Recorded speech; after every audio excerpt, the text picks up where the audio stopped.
Yes. It's the BumCast presented by Green Valley Wine and Spirits in Bolingbrook, Illinois. I am your host, HBIC, the head bum in charge, along with Baloney, Dougie Fresh, Joey P, on the special Tuesday episode of the BumCast. And hopefully we're a little more happy, less sad. Nope. Still not over it. Don't think I will be over it for a little bit. But time does help a little bit. I think we had a little bit of a decompression yesterday. So thank you to you guys for that. We'll talk about that in a little bit. But yeah, still not over it. I'm still deep into thinking about what coulda, shoulda, woulda kind of deal. But we're still gonna have a good show. A lot of nonsense, a lot of fun. So even though we look acting doom and gloom, we'll be all right. We'll be all right, guys. Yeah, it's sad. Bear season's over, but I mean, vibes were still high. We have to keep our chin up, be a little happy about stuff. So I'm not too overly upset with everything. So, but we're here on a Tuesday because we were at the Hawks game yesterday, so we had to do a nice little, day off. And now we're back Tuesday. Put a bow on this Bears season. So happy Tuesday, gents. I feel like we haven't been on a Monday in a while. We did Sunday last week. Now we're doing Tuesday. We're all over the place, man. All right, now time out. I don't mean to do this because we usually have a little bit of housekeeping before we start the show, but today we have a presenting sponsor now on the graphics and a lot of different things. So we had some things to do pre-show. I didn't get to talk about this, and I know you guys were planning on going to the game. It's part of your ticket package, regardless, right? We didn't know the Bears were going to lose, but you guys had always planned to go to that game. Now, I do appreciate the invite, and I always talk to you guys. I really appreciate whenever you guys invite me because, you guys are the ones with the tickets, and I'm not. But in the back of my head, I was like, did you guys think I would have probably still done a BumCast without you guys? And like, we gotta invite him. We have to invite him. Because I'm gonna be honest. A 2-hour baloney show just by himself. I thought about it. I'm like, man, that was like the biggest game of the year. Obviously, it's not what we wanted. We typically go live on Monday. I was like, fuck it. I'll go live on Monday. It don't matter. I think there was a plan. Like, we got to get this guy to the game. Otherwise, there's no BumCast with the four of us. I was like, that was smart by you guys. Yeah. I mean, we kind of did talk about it, like you already got the baloney show. It's like, next thing you know, might edge us out on here and it'll just be, the baloney cast, He's going to invite Jose and all the other boneheads. And then we're going to get cucked out of that job, out of our own jobs. I mean, you guys read the room correctly. Thank you for the invite. Yeah. Fake HBIC, Luna. It could be like the old WWF days. Fake Diesel, fake Kane. Fake Diesel and the fake Razor Ramon. Yeah. Oh, so last week we did have our highest ever rated episode of the BumCast. Mm-hmm. And I'm going to Barry Horowitz ourselves because we did over 2,000, streams on the YouTube. So we were very happy with that. Always nice when we get caught into the Bears YouTube algorithm. Yeah. I don't know if Peter could have matched that number from last week by himself. Well, I mean, last week the Bears beat the Packers, so like everyone's on a high. Now it's doom and gloom. Of course, I wasn't gonna beat those numbers. Those numbers. And I'm gonna be honest with you guys. We should be proud of it. We've been growing as a podcast as a whole really well this fall, and a lot of that has to do with the Bears' success, and everyone kind of piggybacks on it. I feel like podcast numbers right now in the Chicagoland area, especially sports podcast numbers, are inflated because of the Bears. This is like our steroids era in baseball. We're right now. We're I'm not saying we're Barry Bonds, but who is that? Maybe like Rafael Palmeiro. Palmeiro. We're putting up Palmeiro numbers because of the Bears. This is our steroid era. I like that. We got juice balls. Yeah. Hey, yo. We also couldn't risk it either, though, because even though I don't know about you guys or whatever, but like I've been like sympathy watching shit too, so like that, especially yesterday or whatever. I'm sure that there was a lot of people just watching like in a grieving sense. Morning. So Yeah. exactly. So yeah, I mean, all it would take for you to have like one more view than we had last week, and we'd never hear the end of it. So Yeah. like, Quick super chat from our guy Gordo. Cheers, Joey P and the Bums. Thank you, Gordo. Cheers. Cheers, brother. Seeing you on Salud. Sunday, Hell yeah. as Always always. good to see Gordo. Dougie, how you doing, man? good, man, good. You know, so I gotta ask you guys or whatever. You know, I had certain things that I was doing. Some of it was very like you can see out there. You know, I was being very superstitious during this run. I wanted to see if there was anything that maybe you guys were just doing, maybe, you know, maybe not making it known, wearing a certain something, doing a certain this or whatever. Like, I mean, did you guys have any of that? Because I had certain things that, like, obviously I was wearing the Rastafarian, you know, I wore that. I was always wearing the Bears socks. You guys don't know, but I was wearing orange underwear every game. Should have showed it off. And I wore the same shorts no matter what. So I wore shorts to the Ramova this you know week again, which isn't out of my character anyway. But was there something? Because I have something that I want to tell you guys or whatever that is a little sentimental to me. Did you guys have anything? Did you guys do anything? What did you guys do? I actually had jack shit, to be honest with you. Okay. I don't. I think, you know, maybe besides a playoff hockey beard, I don't. Okay. You don't. I'm not okay. doing. Yeah. No. Nothing really. I'm right there with you. I know, like, I did the same pair of socks for like all of the watch parties. I felt like that brought good luck. Same thing. It was Bear socks. Dougie, you the jersey you're wearing in the intro of this podcast, you gifted to me. It's a Darnell Wright jersey, and we mentioned it in the podcast multiple times. Darnell Wright started playing better, way better when I had the jersey than when you did. So it's like I got to keep wearing this jersey. So much so that at the Ramova, obviously our biggest watch party ever, and we're going to talk about that. And thank you to everyone that came. But for the beginning part of the watch party before the game started, I had a sweater version of what Jason's wearing right now. So it was our Bums Bears logo in a sweater. So I was like, oh, we got to wear Bums merch. We're shaking a lot of people's hands and meeting a lot of new people. I want to represent with our Bums merch. But as soon as that game started, I put on the Darnell Wright jersey, and I'm walking around now with the Darnell Wright jersey, and I felt like nobody knew who I was. I was just one of the crowd. But I'm like, I'm never gonna take. I'm like, they keep winning with the jersey, so I'm gonna keep wearing the jersey. I didn't tell you guys. It's a little bit of a hockey superstitious thing. I never washed it either. That jersey didn't get washed. I wore different undershirts, and obviously you Febreze it. I didn't wash that jersey. So if I'm hugging people, hopefully you didn't notice. Yeah. Oh, shit. What about you, Joey? Anything? Yeah, actually, my superstition started with the outfit I wore last watch party last week. So I thought having that same orange Bears jersey with my white starter jacket over it, same hat, the whole nine was going to do it. Yeah. And teaser, one of my bums of the week is going to be my hermano Jose kickflip thrips, because he he asked for a favor for me, to take him to 26th Street after our delicious brunch at Chuck's to go get him a Bears poncho on 26th Street. So that thing looks so beautiful. I'm like, nah, dude, I got to get one too. We're going to be matching. Let's go. Yeah. So I think it's possible that I ruined my own superstitious ways by putting that poncho on and taking my Bear starter jacket off. Maybe that's why the Bears lost. Bum me. See the poncho. Bum Jose. You're bumming the poncho. Yep, it's beautiful. That's unfortunate. Yeah. All right, so what's the secret, Dougie? I know you're holding on to something you've been wanting to tell us. So, the whole never a doubt thing, that all started in Cincinnati, right? And it was just that big moment. Well, right before the never a doubt thing happened, and Jason, you were there for this.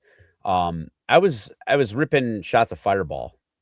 I was ripping shots of Fireball with the Cincinnati fans every time that they scored a touchdown, and Jason was giving me shit because I ripped a Fireball with them when they went ahead, and and so I don't want to say that like through this whole run that I ever had like doubts or anything like that, but anytime like I felt uneasy, every single game since then, I kept the little bottle and I kept this in my pocket. I kept this empty shooter from that game, and it's been in my pocket for every single watch party, every single Bears game since then. And anytime I felt a little uneasy or like I said, I don't want to say doubt, but like anytime that I started to feel something different about this team, I just put my hand in my pocket and I touched this bottle and it reminded me that this team could come back from anything and they could do anything. And I carried this thing with me and it was I don't know, it was just something. You should have seen how weird it was Black Friday when I was flying and I had to take this thing out of my pocket at the airport and it's already an empty bottle. And they wanted me to, yeah, they're like, you want to throw it away? No, I don't want to throw it away. It means something. Just, put it through the scanner, please. It was just something that like, it was a moment. So I think I'll hold on to this for a little while. It's like a stress ball. Yeah. I was thinking it more like that movie, the Inception. It's your totem. Like if you're holding the fireball, we know it's the real Dougie. Right. Well, right. now we all know if people were asking Dougie, is that a shooter in your pocket? Or you're just happy to see me. Right. Yeah. Right. Yeah, that's exactly. Yeah, JT had the same comment. We were just having. I was gonna say now we need the a different. Never mind. I'm not gonna. But yeah, I was gonna say, is your dick bigger than that shooter bottle? Dougie's packing. Dougie's always packing. But yeah, no, it was just it was like something that just it made me whole, made me right, So actually, little fun fact, one of the Packers playoff watch party. No, the first one that they won in overtime. I accidentally forgot it and had to go back to the house. I only made it like 4 blocks away, but I had to come back to the house and get it. So I don't know. Weird. I know. It was a sucky loss, and it was good to see Yumper. You know what? I'll early bum of the week myself. I talked to you guys about this yesterday. I snapped on Yumper for a little bit. It was more the stress of the game and like the last like 2 minutes of the game. But we had a little interaction. I hugged it out with him afterwards, but I was so focused on the end of that game that I was like, ugh. It was something. Well, we love you. He probably deserved it. Yeah, probably. Yeah. Oh, nah, no superstitions, but still good though. Yeah. Yeah, we were at the Hawks game yesterday, and we had to go there for Jonathan Taves' reunion, his homecoming, whatever you want to call it. We had a good night, guys. I mean, yeah, look at that. They were handing out the signs. I stole 8 of those. There was 1 per person, and I started just, taking them like a deck of cards. Guys, like 1 per customer, and I just ran away with them. I'm like, you guys aren't in here yet. I've got to make sure. People were like fiending for him too, And I mean, credit to you because we like our entrance. We didn't get that, so you had enough for everybody. Yeah. Yep. I did this like no, catch me if you can, motherfucker. Yeah. I will say a source, an unnamed source, told me it was the swiftest they've seen you move in a while. Like. I won't say any names. You know what though? I mean, after the watch party on Sunday, I'm surprised I was able to actually move at all from standing and moving around, going up and down steps the entire day. Yeah. I woke up and I felt like was in a boxing match, like just body shot after body shot after that. But no, we had fun at the Hawks game yesterday. Really great time. I will say, my hatred for Jerry Reinsdorf has grown immensely because of that game yesterday. And it wasn't even a Bulls or a Sox game. Yeah, that's what I was about to say. Even when it's not one of his teams playing, you find a way to hate him. Because it's the United Center, man. We all complain about it. And you guys always park on the north side of the stadium because you got the passes. I park on the south side, and they started. I don't know if you guys have been around there lately, but they started doing the construction for the parking lot, on the south side. Okay. So Joey, you were already in the atrium yesterday, and we usually walk up towards when we park. We walk up towards gate 5, and then we cut over to the atrium. Well, they put like this tent, blocking the whole sidewalk, and the tent had like doors you can come in and out of. And they were turning people away, saying, "Oh, you can't cut through to go to the atrium." So they were making people go all the way around the whole block to get to the other side to the entrance for the atrium, instead of just letting people cut through the 2 doors that were in this tent. Brutal. When it was like 5 degrees outside with a bitter ass wind chill, so everyone's like walking freezing. So I told Joey, like, we're not walking all the way around to the atrium. We're just gonna go hang out in the lobby in gate 7. But like, God forbid that they actually open the doors early for people to come in when it's that cold outside. Like, people are just like filing in, and some people are like, it's crowded. Some people can't get into the lobby gate, so they're still stuck outside. But no, Jerry had to wait until fucking 6 p.m. 6 p.m. on the dot. Then you can come in. Doors were unlocked, but you couldn't even open them to step inside and stay warm. No, it was. They run that with such a fucking iron fist. It's so annoying, especially when it's cold as fuck like that. But what is Jerry has nothing to do with this. He owns the United Center. Danny Wirtz or Blackhawk Operations or somebody.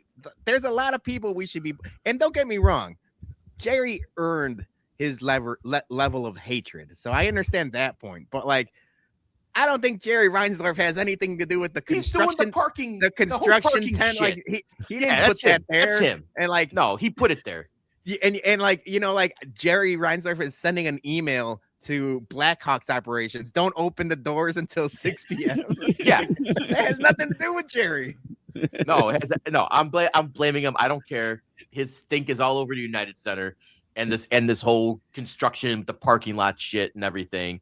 It's all his stink. And I'm blaming him for not letting me cut through a door to get to the atrium. So this is a good like conversation to have now that I'm here with the Puck Bums, and there's a good amount of Hawks fans in the comments.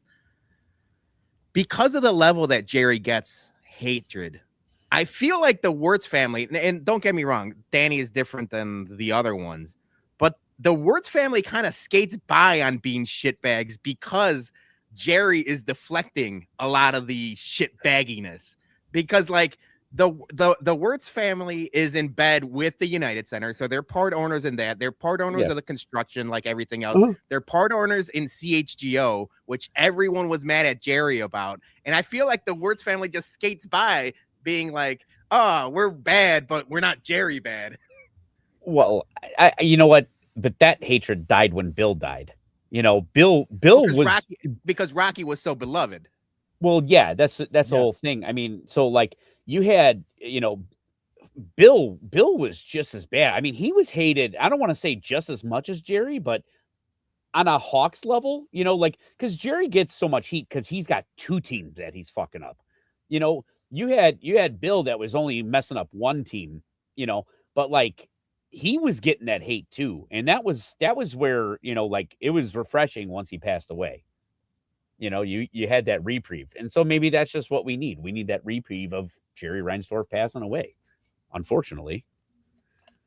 Well, we talked about it during we talked about it during the Hawks game, that like, how when I do the, Baloney show, I talk a lot of MCU, but everybody's hyped up for the Avengers Doomsday, and they're doing the Doomsday clock. Jason, you had the great idea. We're gonna do something similar for Justin Ishbia. Like, as soon as 2029 comes around for baseball season, we got to have the Ishbia countdown going. Yep, just have like just multiple clock countdowns, for the Sox takeover. No, but the thing with going back to like the whole like let us in, you would think that they would want people to come in early out of the cold and spend money on concessions. Like, that makes no sense to make people wait longer when everyone's trying to get inside because it's so cold out. So, I mean, think a little outside the box, people. Like, you don't have to wait to the exact minute to unlock the doors. Yeah, I don't know. Stupid. Maybe they're just trying to steer everybody to pay $50 to park on Madison in the big lot. Oh God. Yep. Yeah. I got hosed on that yesterday. I don't know if you guys know this. How do I sound tonight, guys? Sexy. Yeah, Yeah, sound pretty yeah. good. I don't know if you Yeah, you noticed. I got a new mic here. We Okay. did notice. The Mono. Okay. Yeah. I like it. PX200. That thing Yeah. wireless? Yeah, look at It that. is wireless. Yeah. Wow. Look at that. Ooh. I feel like I'm gonna go on And- stage now and just be like, blah, blah, blah, blah. Yeah, the PX200. I like this. This is nice. It's Okay. wired and wireless. And I just lost my headphone. Oh. No, Yeah. that thing's cool, man. You know what? That opens up a lot of options too. Yeah. No, not Bono, Mono. Mono. Yeah. So All right, so Uh, we got the upgrade on the mic. Next up, lighting, yeah, that's camera. I told you 4K? guys I'm gonna do a glow up on my products, you know, and I think, you know, like I said, the next thing is gonna be, you know, the lighting. But yeah, this mic, this PD200, this is nice, man. So shout out Mono for that. We're gonna tailgate. Yeah, the comments are agreeing. Frank says you sound significantly better. That Yeti was doing you dirty. That Yeti has been through some wars. That was my original podcasting mic before we were even a video product. That thing needs to be, you know, put down to pasture. But then SBF says you sound pretty sexy. Yep. Yeah, what I thank you, said. thank you. All right, well, if you guys, you know, like I said, we'll give free ads for this one, you know, PD200. I like it, so Mhm. it's gonna be like part of my glow up. All right, Part of the glow. I like it. I Let's can't get wait to to go a, glamping with you. Gordo says I keep hearing heavy breathing. That's all four of us. You're hearing it. Yeah. You're hearing it from all four of us after the weekend we had. Yeah, you can't pinpoint who's heavy, you know, heavy breathing on that one. All right, before we get some Bears talk, let's play a quick ad from our sponsor. Presenting sponsor. That's correct. Green Valley Wine and Spirits in Bolingbrook is your one-stop shop for all your liquor needs. Since their remodel, they have increased their bourbon allocation, they have an expanding portfolio of popular additive-free tequilas and mezcals, and for you beer lovers, a great craft beer selection, plus some rare and vintage stouts. And before you leave, stop by their tasting bar and try some of our exclusive Bourbon Bum single-barrel picks before you take one home. That's Green Valley Wine and Spirits, 344 Commons Drive, conveniently located right off of Route 53 and I-55 in Bolingbrook. Tell them the Bum sent you. Guys,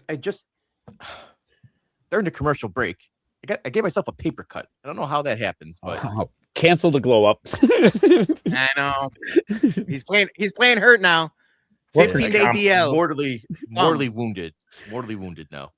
Peter reset the sign 0 days since our last injury. Accident at Zero work. days since our last accident. Paper cut. Tough scene. What are you doing with paper nowadays? You know, you got notes and stuff, you know, for what we got. So, all right. Bears. HBIC gets a paper cut. Fucking Jerry. I'll blame Jerry for everything, man. He cut it on the free giveaway that he stole yesterday. Yeah. Oh, god damn it, Jerry. So first off, we want to thank everyone who came out to our watch party at the Ramova yesterday. We finally got our party in the big room. And, you know, we want to also, besides the remote, we want to thank the guys over at the crew, at Chingon, you know, Tyler, Emily, you know, they were all great in setting up a awesome watch party for us. And we had that place packed. Yeah. You know, yeah, Edgar and the crew, they were good. They were good people to work with on that. So but it was cool, man. 40-foot video wall. I mean, vibes were high. We had tequila vendors, we had bourbon, we had Malort, tacos, tamales, like Chacana. yeah. Vibes were at an all-time high for that watch party. So unfortunately, we're not gonna run it back for next week, but yeah, we'll see what happens. I will next say year. I got a couple slides with a couple, you know, like our closest friends that were there. We weren't able to get to take a picture with everyone, which stinks. I realized we didn't even take a picture together as the bums, like the five of us. I was like, what the like our biggest, you know, event to date. And it's like we didn't even have time to take a picture. So that's on us. But I did have time to at least, you know, put this together. Credit to Dougie, because at one point in the night, he just stole my phone and went ham with the selfies. Oh, So yeah. at least we didn't take pictures with people, but Dougie took pictures with everybody. So these are a couple, you see the Dram Daddy there, obviously Johnny and Brendan and Jeff, and Joy flew in from Hawaii or Florida or wherever she's whatever hot vacation or wherever she's living nowadays. She came in, and Marge, and it was a really good time. So good credit to you, Dougie, because you took pictures with everybody. Yeah, I guess I did. Do you remember that? I remember a lot of them. Yes. And then I wanted to give a special shout out, not only to everyone that showed up and the vendors and everything, but the Dougie Bears. The Dougie Bears were a tremendous hit. I mean, the singular Dougie Bear was a hit at all of our watch parties, but as soon as both of them showed up, it was awesome. So we got some videos from should we just transition to Talking Bears? Because should we start from the beginning? I got the reaction video of Joey's Ramova watch, or we could save it. How do we want to go about this? Because I think we can probably start at the end of the game, because from what we could start at the beginning, it doesn't really matter, but we can just slice and dice how we just go with this conversation here. I mean, we all thought, like, and you saw, what was it? I think it was Chase Daniels or one of those guys the other day said the Bears are no, it was Alex Smith. Sorry. Said that the Bears were going to get a 50 burger put up on them, by the Rams, that Stafford and Puka were just going to, go all out. Defense showed up, man. Now obviously there was weather conditions. It was cold, but they have two of the best wide receivers in football. And the best wide receiver. I mean, it's arguable between, Puka and JSN, who's the better of the receivers this year. But Puka had not a Puka game. He still got his, but not a, hey, I'm going to go off for, $175 and 2 touchdowns. Right. Devontae Adams didn't get his first catch until the third quarter or something like that. He was held in check. So, I mean, Stafford made the timely throws or whatever, but the defense, for the most part, showed up on Sunday. And you saw that the Bears, they were ready to play. And, unfortunately, I want to start with Rome Odunze, and that the whole first drive, it was kind of big, high roller coaster of emotions, and then just crashing down. Rome dropping a pass that was right on his hands. And then, obviously, with the interception at Caleb, not getting the pass interference call when he got hit in the helmet. Again, the NFL officiating. Oh, the roughing the passer. Yeah, the roughing the passer. Yeah, hit in the head. That just, now you can take that away and say that shouldn't even happen, because Rome should have caught that, touchdown pass. And it was just easily 7-0. But I think for the most part, though, that was just a battle of, in the elements and just of, two defenses who showed up. And Caleb made a lot of good throws, and you can say, the interceptions were not necessarily his fault, but let's start with that first drive. Rome has got to step it up. I mean, he had I think I saw he dropped 12% of his passes, and for the number 9 overall pick, that is unacceptable. He better be working, the machine, the jugs machine, the jugs.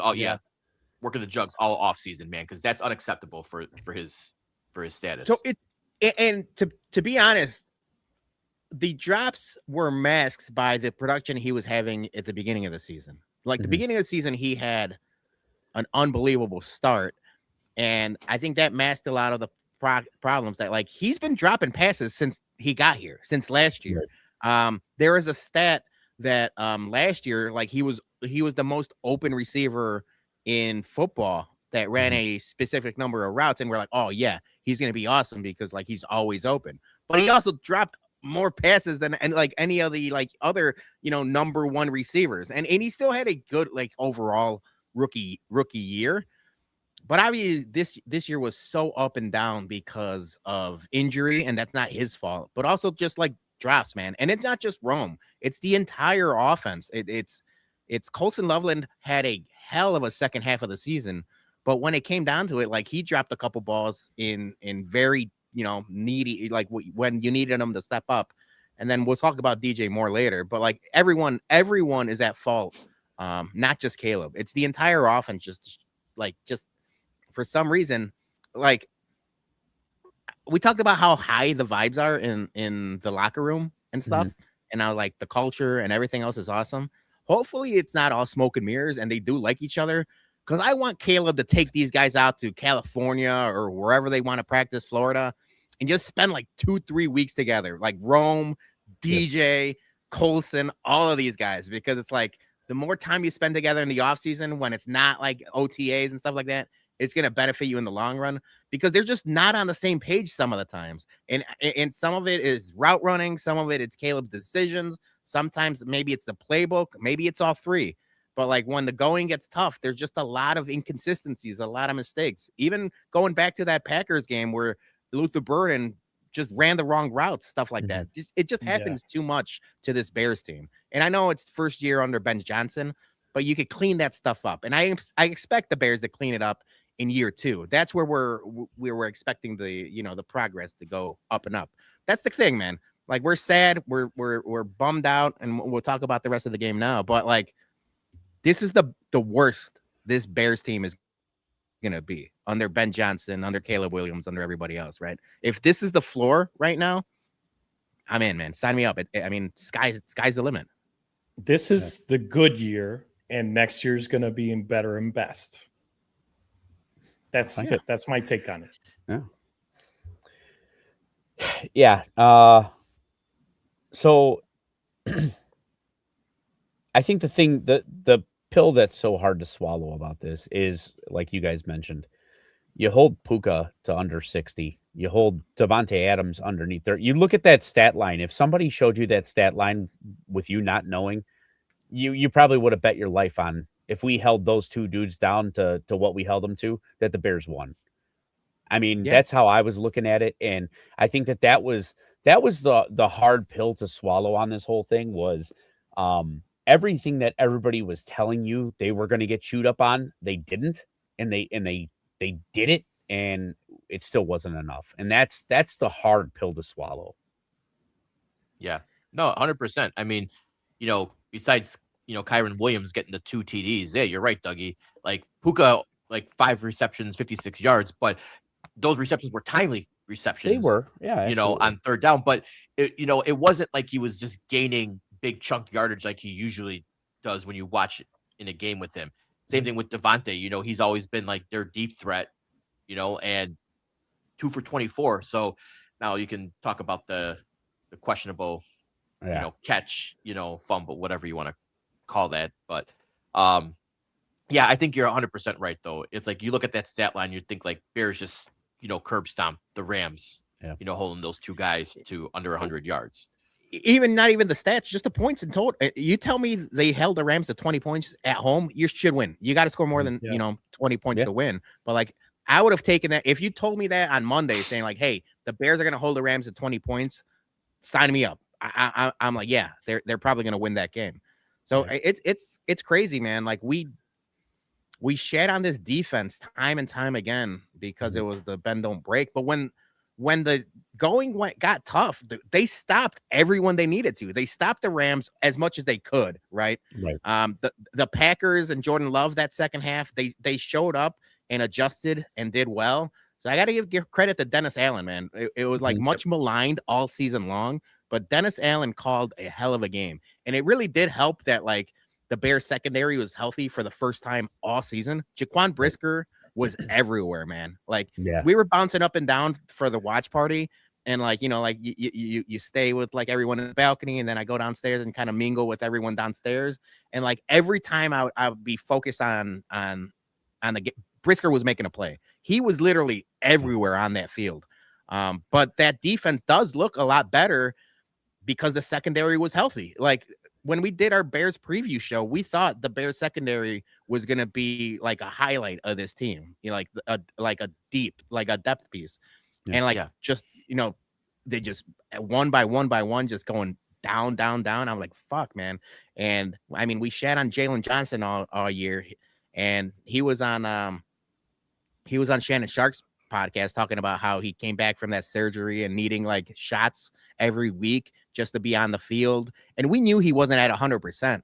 But like second half of that Packers game, all game, like even when coming back from that core surgery, that just sounds nasty to come back from. Like he came back and he did as much as he could. And I was like, so it's like, as much as we shed on the defense all year, I got to give him credit because like it was the offense. It was the offense that we all fell in love with, that like, you know, the high powered, like you run it down their throats and play action. And Caleb, like we were happy that Caleb found the deep ball in the second part of the year. And it's like, now that this opens up everything, but like, they just didn't show up. Like, obviously they showed up in the most craziest of times. And like when we cannot predict it and we can't expect it. But like, you know, when you really needed them to, it's like there was always something, and it sucks. Yeah. I asked you guys this yesterday, and I know what your answers are, but I want to, you know, for the dialogue and to get the comments going here. Ben Johnson left a lot of points on the board on Sunday by going for it on fourth down instead of kicking I shouldn't say guaranteed field goals, but at least attempting for Cairo to get that. And I understand that's Ben Johnson's mentality to go for it on fourth down. And I could understand maybe on the opening drive, you know, you go for it, you try to get, you know, the advantage early. But when it's later in the games and you're not taking the points in a tight game, do you guys fault Ben Johnson for not taking those points in such a close game? You know, knowing how he has that, you know, killer mentality. Do you think this is a learning experience and next season, the playoffs, he does take the points instead of, you know, trying to go for it on fourth down? Because even at the end, when they were on the goal to goal and they didn't take the points, the 3 points would have made the whole difference between, you know, at that point anyways. So it's, you know, coulda, shoulda, woulda, but I want to get your guys, you know, thoughts on it. Yeah. I'm going to use like a baseball analogy, you know, like pitchers will change anything. Like if they think that they are messing up their technique, they're open to anything. Hitters rarely will let you change their swing, because that swing is the thing that got him there. And his edginess is what got him this job. You know, that's what the Bears were looking for. And if he strays away from his personality, then what? You know, like then he's just every other average coach. This is what sets him apart from being, you know, another average fucking coach, is he does stuff like this. There's going to be times coming up in, you know, the seasons to come where we're going to question him again. But then there's going to be those other times where you're going to be like, I'm so glad our coach has got the fucking balls to do that, man, because it's going to happen. It's going to come with it. We're just seeing the one side of it right now. I think that if we go through next season, and this is Ben's first, obviously, as head coach, and next season, he's still with this mentality of all gas, no brakes, and going, you know, forward on every fourth down imaginable. And we get this kind of result that costs us games. I think that the fan base might, if they're not already, because some are already on that side of the fence, that, he's got to start kicking the points. You got to kick the points. Here you go. Here's one for an example. There's a jerk in the comments that I love. But it's just that's the point I'm trying to make. You know, year 2 is going to really say a lot about Ben Johnson if he's going to continuously be that aggressive with his play calling style.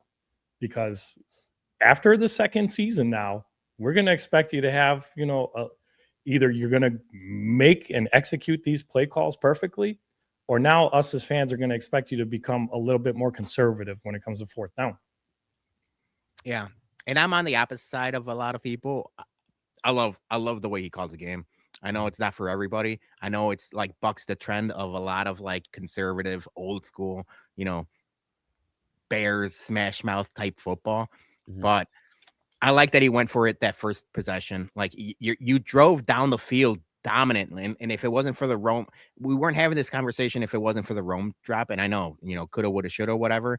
Mm-hmm. I think if you score there, the momentum of that game changes drastically, you know, at 7 points on the board. And I said it from the beginning, field goal. Now you could argue field goals would have won the game, but if again, you look back to it, I'll talk about it on like Monday or whatever. field goals wasn't going to beat the Rams. You knew you had to put up points. And obviously the way the weather turned out and different things, if you ask Ben Johnson, I didn't think like he would have predicted that Dennis Allen was going to call this game. And then that 70, like he was looking to score points at every possession. So I like that he went for it on that first one. I didn't care about him, not kicking the 3 points. The second one would have been a 50-yard Cairo Santos field goal in the wind. There's no guarantee I was looking at it make right that now. anyway. They're at the LA 32 when they turned it over on down. So you're talking like a 49, 50-yard field goal at that point. It would, like, from what I saw, it was going to be a 50-yarder. Jose is in the comments. He was at the game. Cairo was missing from 45 before the game. So there's no guarantee that one is the case. The biggest one, and I turned to you, Jason, because we were sitting watching the very end of the game together, and he didn't do it against the Packers last week. But I said, I'm shocked he didn't go for it on fourth down after that heroic Caleb Williams to Kmet throw. I thought that was the time where you have the Rams shell-shocked. You looked at Sean McVay's eyes. Sean McVay was like, what in the hell just happened? That whole Rams sideline was like, what the fuck? The fact that you don't go for 2 there at home to win the game with the big bald Ben Johnson mentality. And I understand, man, they were 0 for 3 on fourth downs in short yardage situations all game long, but you only need 1. That's the thing. It's like, if you're 0 for 3, I'm going to bet Ben Johnson isn't going to go 0 for 4. I have that much confidence in the offense and Ben Johnson. And so I would have gone for it for 2 to win the game outright. And I was kind of shocked that he didn't. I was expecting that one. And I understand, you had the same scenario play out against the Packers, and they ended up winning in overtime. And they had a chance to win in overtime because the Rams got stopped on the first possession. But I'm like, man, you had them reeling. Like, you shouldn't have won that game regardless. So it's like, it was a miracle they even got to that point. Why not, leave it up to a coin flip? Yeah. And we're like, a lot of people were saying that, like, obviously going for it on fourth down, he was doing his normal shit, but he really wasn't. There wasn't a single trick play that he did in this entire game, it was very noticeable because he usually at least sprinkles in one, and love it or hate it, it happens, and he didn't. So he was, I don't want to say he was playing timid, but he was playing a little tight butthole.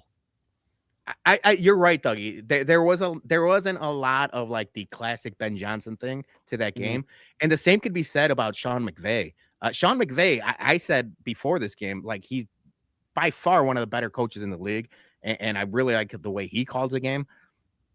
I don't understand why he didn't just run the ball with Kyren Williams 1,000 times, because Kyren Williams, like, is 1, awesome, but 2, they couldn't stop him. And I think they only ran it like 10 times or like 10 times in the second half. Like, Matthew Stafford looked like bag of ass the whole game. I don't know if it was age. I don't know if his hand was bothering him. He was missing throws that he wasn't supposed to miss. Like, it just seemed like Stafford didn't have the game. And obviously he made enough plays to win the game. But I thought Sean McVay could have probably ran the ball and kind of dominated time of possession even more so, and it kind of, run it down the Bears' throat, and he didn't do it. So, like, I was giving credit to both of these coaches. They both left plays out there. Yeah. So going in, obviously, like, the touchdown at the end of the game, end of the fourth quarter, one of the best throws I think I've ever seen. There's only a handful of quarterbacks, maybe top 3, who can actually do that throw in football. So shout out to Kmet for catching that. And the video of him, like, you see that one sideline video where he just catches it and walks up and the home run. The home run swing. That's a cool video. I forgot who credit to that reporter that and I know her name, but she was the one, like, on her phone filming that, like, POV. Yeah, like the fact to do that in the cold with, like, I'm sure you're bundled up, gloves, and, like, she got that perfect video. I do have the video from our show, so we could play that. Yeah, let's do that one. Because, I mean, I turned to Julie and I was like, it was crazy. It was crazy.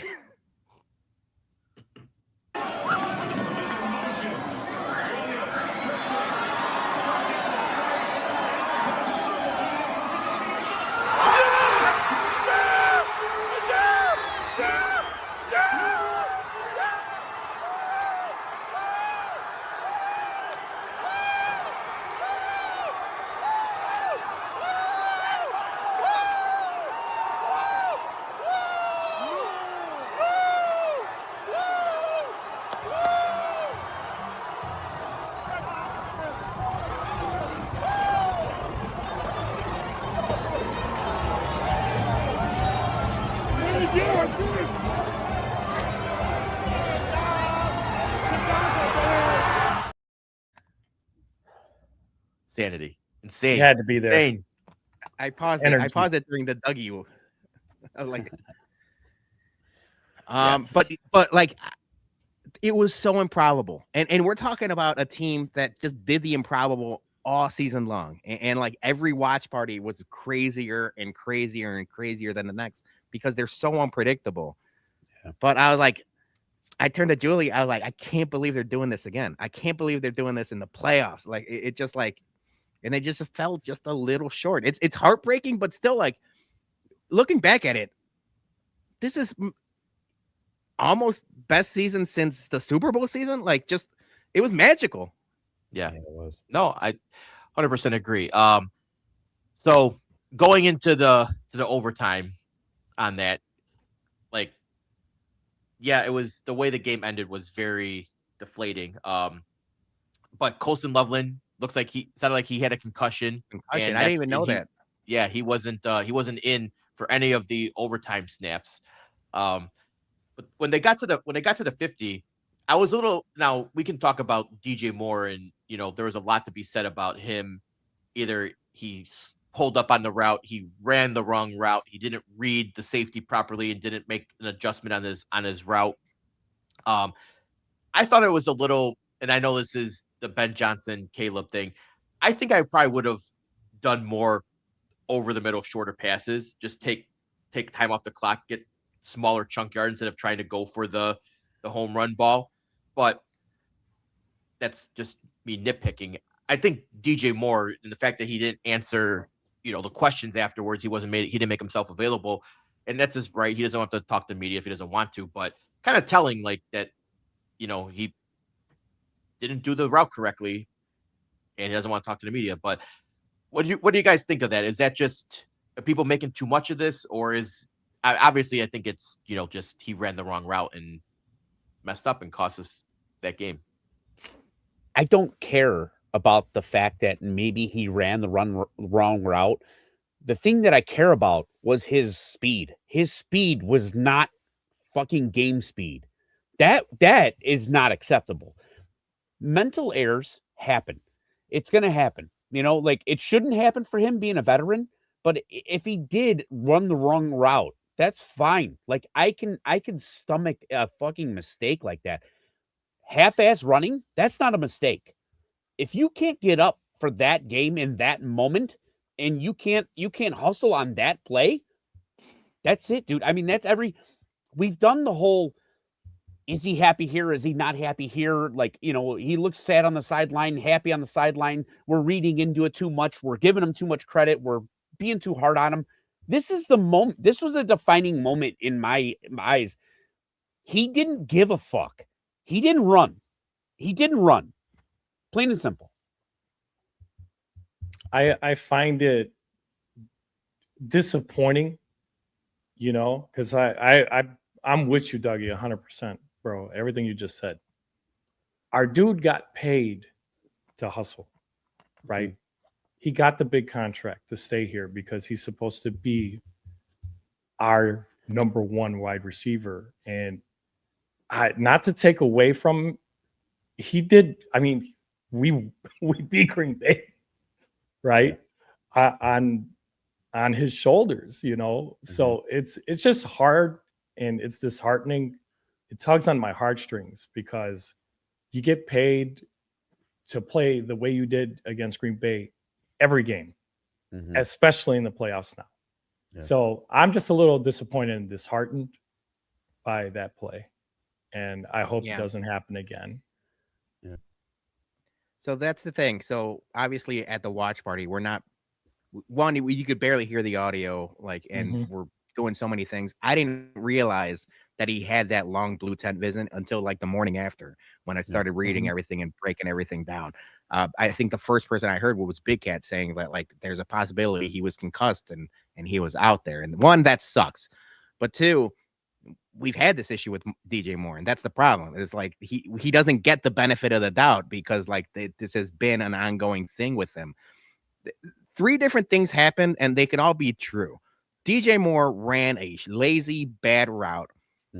Caleb threw an inadvised ball, Mhm. And the defensive back made a hell of a play breaking on that ball. All three can be said. Another defensive back maybe doesn't make that read. He slips, he drops the ball, and we're completely talking about. He made a great play, so credit to him. But DJ, man, it's tough. And if we talk about everyone under the sun breaking down the all 22, and everyone has a different take, and a lot of people are criticizing DJ Moore. There's a couple different guys defending him. It's not as clear cut as they seem, but a lot of people mentioned it, and it's something that I'll go back to the mental mistakes from a lot of the offensive players. It was not only DJ Moore running a lazy route on that route. Rome Odunze's route is supposed to be clearing the safeties, and he's supposed to be booking it up the field. He stopped too. It was a lazy route by two guys. So if that's happening, that's where it's what the fuck, man? We got to clean this shit up. And I think, like I mentioned before, I think this is the worst this offense is going to look. So I'm not worried about it going into the next season. I know a lot of people are talking about DJ Moore might get traded. I don't know, after you see that, who's going to want to trade for him? You're going to have to, at this point, I'm hoping, praying, wishing, or whatever, of a DJ Moore bounce back year. Because I'm sure he's got some pride in him. I'm sure he was a hell of a receiver for a long time. Maybe a bounce back year is what we need.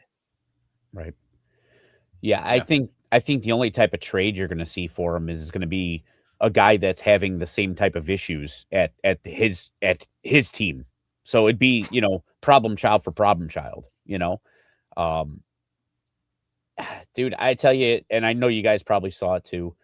The meme that really hit me hard the morning after was the meme of DJ Moore, fork in the road. And it was Bears lost with the arrow, Bears win with the other arrow. That one hurt so fucking bad, dude. It's been a long time since a picture on the internet has bothered me. That bothered me. Yeah, it should bother everybody. Yeah.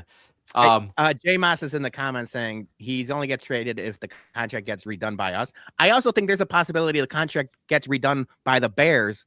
And, you flip the money, so it's more of a signing bonus. It clears some cap space. He stays here for a different number, which is the same number. You're just kicking the can down the road. Mm-hmm. And that's how you get flexibility to sign a free agent defensive tackle or something like that. Yeah, so he's got if his contract gets redone, I would think he stays here. Yeah, he's got a $35 million dead cap hit next season, so he's not getting released. So he's either being traded or he's here. And next week I want to actually go over with you guys. Let's talk about next week, free agents, salary cap, all that, who we think is going to be coming and going or staying, I should say. And then we'll go over some of the numbers because Bears are not in great salary cap space right now, but they're not in bad shape either. They're not. Yeah, they're not horrible. They're not Packers bad. Yeah, they're not Packers bad. Yeah. But yeah, we'll go over that all those numbers next week. But speaking of numbers, let's talk a little Caleb Williams numbers here because he did have a big glow up, I would say, from 2024 to 2025. I mean, obviously he would have been our first ever 4,000 yard passer if people caught the fucking football. Mm-hmm. He had the highest drop rate in the league. I think somewhere around 400 plus yards. So that's basically almost 2 games, of drops that he could have had, but just shy of 4,000 yards, 27-7 TD to int ratio, 7 more touchdowns. That's great. A lot can be said about the completion percentage, but again, you're factoring in balls being thrown out of bounds. You're factoring in the drops. I'm not taking completion percentage, as the, completion percentage is basically batting average, right? It's not the end all be all for quarterbacks. Yeah. Yards per attempt, 6.9 versus 6.3 a year ago. Passer rating slightly up at 90.1. He did not run as much this year because he didn't have to. He had one of the best pockets, the best lines in football. So we don't want him to run for almost 500 yards. I think he needed to when he did, but we don't want that. So obviously he had the 3 rushing touchdowns, but a lot of those rushing yards last year were him just scrambling for his life because no one, could block for him. So a lot of people said comparing his stats numbers to Jared Goff's first year under Ben Johnson. They're comparing him to Josh Allen's, numbers his second year in Buffalo, and everyone's saying, oh, his numbers were way better than Josh Allen's, in his second year. So we got our guy. The light is bright at the end of the tunnel. It's not dimly lit like with the Sox. It's bright and it's blinding, and we're happy to, just walk towards it. And these numbers, I can't wait. I think next year I'm banking it now. I'm putting the bet in 4,000 yards plus for Caleb Williams next year. Yeah. I think the big stat that they're missing on this whole thing is the W's. And at the end of the day, that's what really matters, the W's. Yeah. Yep. So the two things is obviously wins. It's also sacks taken, right? It's night and day. The offensive line last year compared to this year is night and day. So you would hope to see the improvement, right? And especially coming from a Shane Waldron offense to a Ben Johnson offense, there's gonna be improvement. So as much as I love these numbers, it's the eyeball test, man. It's the eye test. It's the way you feel after a heartbreaking loss in the playoffs. I don't feel the same way I feel this, the end of the season podcast or whatever as I did. And we didn't do a podcast back then, but like the double doink game, like there was always questions with Trubisky, even with Trubisky's good season. I never had this feeling about Justin Fields that like, this is like, he is our guy. Like I don't care what numbers you throw at me. It's just the eyeball test. He passes the eyeball test, especially with Ben Johnson. So, yeah, I'm expecting to see better numbers next year because who wouldn't? The other thing is, and this is something that probably I didn't expect from Caleb, but, like, he's healthy, man. Like, he just doesn't miss games. So that's where I'm knocking on wood. And it's like he starts every game. You don't really see him all this banged up. Like, I know he had a little bit of an ankle a couple games and he had a finger issue this last game. But for the most part, man, like he's healthy as hell. So like knock on wood, say your prayers, eat your vitamins, do whatever you have to do. But if he stays healthy, 4,000 is definitely on the table. I think something also very important about Caleb Williams after this game is now over with and we're already moving on to the offseason now is the national media is embracing him. I saw so many clips yesterday morning, just going through like all the major media accounts and reaction of our Chicago Bears. And Caleb Williams has arrived. We'll just say that, just to paraphrase what a lot of big names in the industry are saying about him. So we have that to hang our hat on because not only all these numbers are beautiful to look at of the progression he made this year compared to last. It's the Ben Johnson effect. It's the culture effect. And like Dougie, what you said, the W's are what matters. Mm-hmm. And this kid has it. And Jay, you said it too. We have nothing to worry about at this point. We have our man. We have our quarterback. We have our leader. So at this point, the sky's the limit for this team. We just need to make sure that, and I'm a big fan of King Poles, let Ryan Poles cook. It's going to be a very important offseason for Ryan Poles to make sure that not only is he going to get the right pieces on defense, not only is he going to have to probably retool is the word I'll use, a couple pieces on offense. We have to make sure Caleb is who we build around. Yeah. I mean, Colonel Bourbon's right. Huge offseason. Credit to us. We've been doing this show for a good amount of time now, a couple off seasons now. The fact that we're not talking draft lottery or picks or any of that shit, fuck that. Like I don't have to worry about it. What are they drafting? 25th, I think? Something like that? There's I don't even know. I haven't even looked. I think it's like somewhere over there. It's like 25th left, or something like. Who gives a shit? Like, yeah, figure it out. Obviously, we need like defensive help badly, defensive tackle. The one thing I will say, it's a huge offseason. The loss of Ozzie Trujillo to that knee injury, like you went from having a left tackle to not having a left tackle. And that's huge. That's a bad injury for a lineman to get too. Yeah, we talked about it last week, especially for a left tackle to get a patella tendon injury, it's literally 50-50 they play next year. And it's like, I think only like it's a 47% chance or something like that it could be career ending. Like, obviously he's young, he's very young. I'm hoping for the best, but it is a really nasty injury to come from if you're an offensive lineman. But it's just something they probably didn't expect. We sat here and talked about like defensive tackle, defensive line, maybe a safety or a linebacker. I said, put all your eggs in the defensive basket for the draft next year. And I was like, fuck, you got to probably draft a couple offensive linemen. Mm-hmm. Yeah. No, I mean, but you know what? Since we're talking offensive linemen, you got to give a big shout out to Jordan McFadden.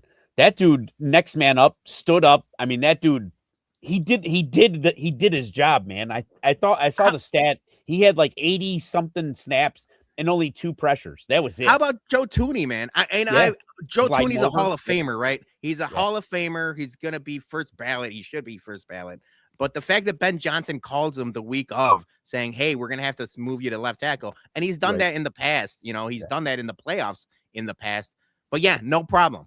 Like you're going against Jared Verse 1-on-1 for the entire game, and Verse got his. Like Jared Verse is a really good player, but Joe Tooney looked like every part of like, oh yeah, I could play left tackle, no problem. That guy, I mean, we probably didn't say his name enough as a whole this season because that's a good thing. You're not naming it, yeah. But singing his praises either. That guy reformed this offensive line. He's a big part of that. So credit to him. We could credit a bunch of people, but Joe Tooney, man, he could arguably be the MVP of the season for the Bears. Yep. Yeah.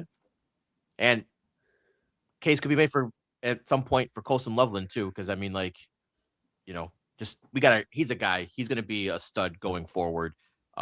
Most receptions and yards in the postseason by a rookie tight end, like awesome. Yeah, NFL history. Yep, NFL. Yeah, so we got a stud with that. Before we wrap up our Bears talk here, move on to some fun nonsense here. I was asked on Twitter if I was gonna go do more Reddit posts. So I was like, yeah, I'll go pull up a couple. So after this past week, I had to go check it on the Packers fans because they were all having meltdowns. They just could not accept that they lost the game. Packers never lose, right? According to them. Yeah. So I had to go pull up a couple of these, and they're pretty funny. So let's get on. Oh, there we go. First one from Harry Potter. 2026 schedule predictions. Well, now that our season is over, it's time to predict our 2026 season. I'm suggesting we finish somewhere between 11 and 14 wins and hopefully win the NFC North and win the Super Bowl. So Packers fans are just still delusional as fuck. He thinks they're already winning 14 games next season with that schedule. The fact that they got to abbreviate Go Pack Go, that's a whole nother thing. Like, ain't nobody saying GPG, my brother. Fuck off. That's gay. They got the Bills, they got the Texans, the Cowboys, the Patriots, the Bucks, the Rams. I mean, they have a couple easy ones, but they got some think that they're gonna win 14 games and go 14-3. Get the fuck out of here. No. Well, the big thing is having both Texas teams at home. That's huge. That's huge for them. But you know what? Yeah. Not a chance, dude. Not a chance. They're honestly, God, they're going to be little bro now, because the Lions aren't going away. Lions aren't going away. And the Vikings had a hell of a second half of the season. I kept saying they're going to play spoiler to some people, and they did. Yeah. I'll talk shit about the Packers until the cows come home, and that's an actual saying for people in Wisconsin. Fucking hillbillies, it's crazy. No, but to be honest, Jay, like if you were to tell me an NFC North team is going to have 12 wins next year, it could be any 4 of them, and that's just me being honest. This division is so goddamn good that if you told me the Bears had 12 wins and won the North, I'm like, hell yeah, back-to-back North champions. If you told me it's the Lions, I'm like, oh yeah, they had a bounce-back year because they had a lot of injuries. If you told me it's Kevin O'Connell and the Vikings, I'm like, oh yeah, they probably found their quarterback again. And, they're having another, Kevin O'Connell type of year. And the Packers are the Packers, so I'm not going to say they're going to win 12 games, but it could happen to anybody. Next up, I got this one. This guy's from the Bears rivalry. If there's one thing I one thing last night did it for me, reignite the fire in me when it comes to my hatred of the Bears. They're always been a close rival, but as someone in my mid-20s, I never took them seriously since we have owned them for so long. No more. These guys are classless garbage, and I hope no matter what our coaching situation ends up being next year, that we clobber the Bears and show no remorse. I want to beat them by 70 points. I want to fake kneeling the ball against them and throw a go route touchdown up 50 points. I have no mercy in my heart for these clowns anymore. More FTB. So this guy's just his brain got broke by the fact that they lost to the Bears. Sore loser. Yeah, so Dude, he was like heckle and jive there because that first paragraph, he was all right. That second paragraph, he was just like, I'm fucking losing it. Yeah. Oh, man. This guy, the silver lining, Jordan Love is special. This is from user Guys on Chick 69. So already he's a winner. Yeah, go check out his other replies right now. Yeah. He goes, Love was great yesterday. Lights out for the first half. Unstoppable with the clean pocket. I'm not sure how any debate around this guy still exists. We did it again. He wasn't perfect by any means. He needs to take what is given more and use his legs. But when he had more than 2 seconds to throw, he dropped dimes all night. I'm so thankful our organization knows he's the future. We have a guy capable of bringing us to the Super Bowl, and then he loses his mind. If Jaden Reed doesn't drop the wide open catch, or if Watson can time his jump better, or if we don't get a delay of game of a timeout, or if we don't waste our timeouts, et cetera, et cetera, et cetera. He just keeps on making what if. And then according to that, he would bail out McManus and the Bears would have lost. So yeah, a lot of what ifs from this guy had to go right for. Hey, you know exactly how that reads. And then if Jordan Reed didn't do this, and then this, and then this. Dude, that's exactly how it read. He was crying the entire time typing that shit. Yep. I sense that there's actually reading that. You substitute Bears and Caleb and DJ Moore. I could see some Bears fans probably writing that about us too. yeah, we could have done the coulda, woulda, shoulda against this Ram games for sure. Yeah. JT stole my line. I was gonna do the Mike Tomlin. If his aunt had balls, he'd be my uncle quote. That's exactly what this reads like. So, me and JT, hive mind. Next up, from Entertainment Odd, this has made a rivalry a reality. Every season they talk about the oldest rivalry in football. However, there was no real worry for us for 40 to 20 years. The Bears knew their place. The lack of class post-game got me from their squad, coaching staff, and now the insufferable fandom. It ignited hatred of the Bears I never had. Yeah, you know what's funny about like, especially the people mad about the cheese grater hats and then like people grating cheese at the game and stuff like that.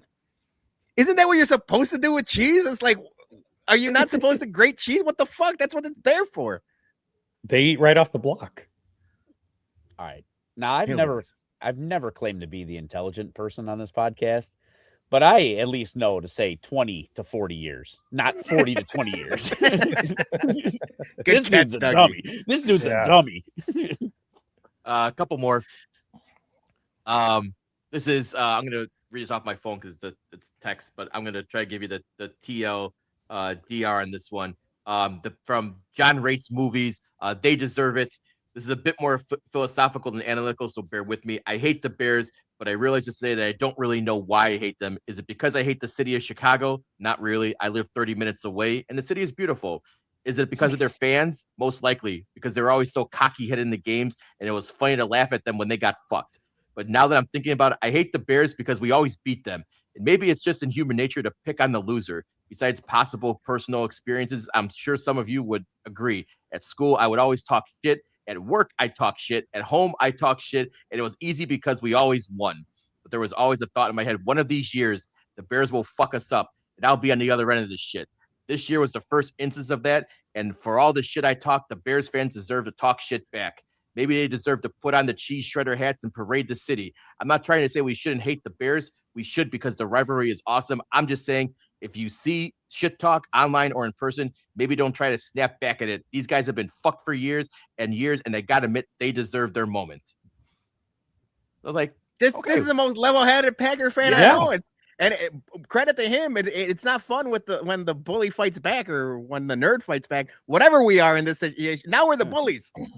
We were the nerds, now we're the bullies. But ain't no fun Yeah. when we fight back, huh?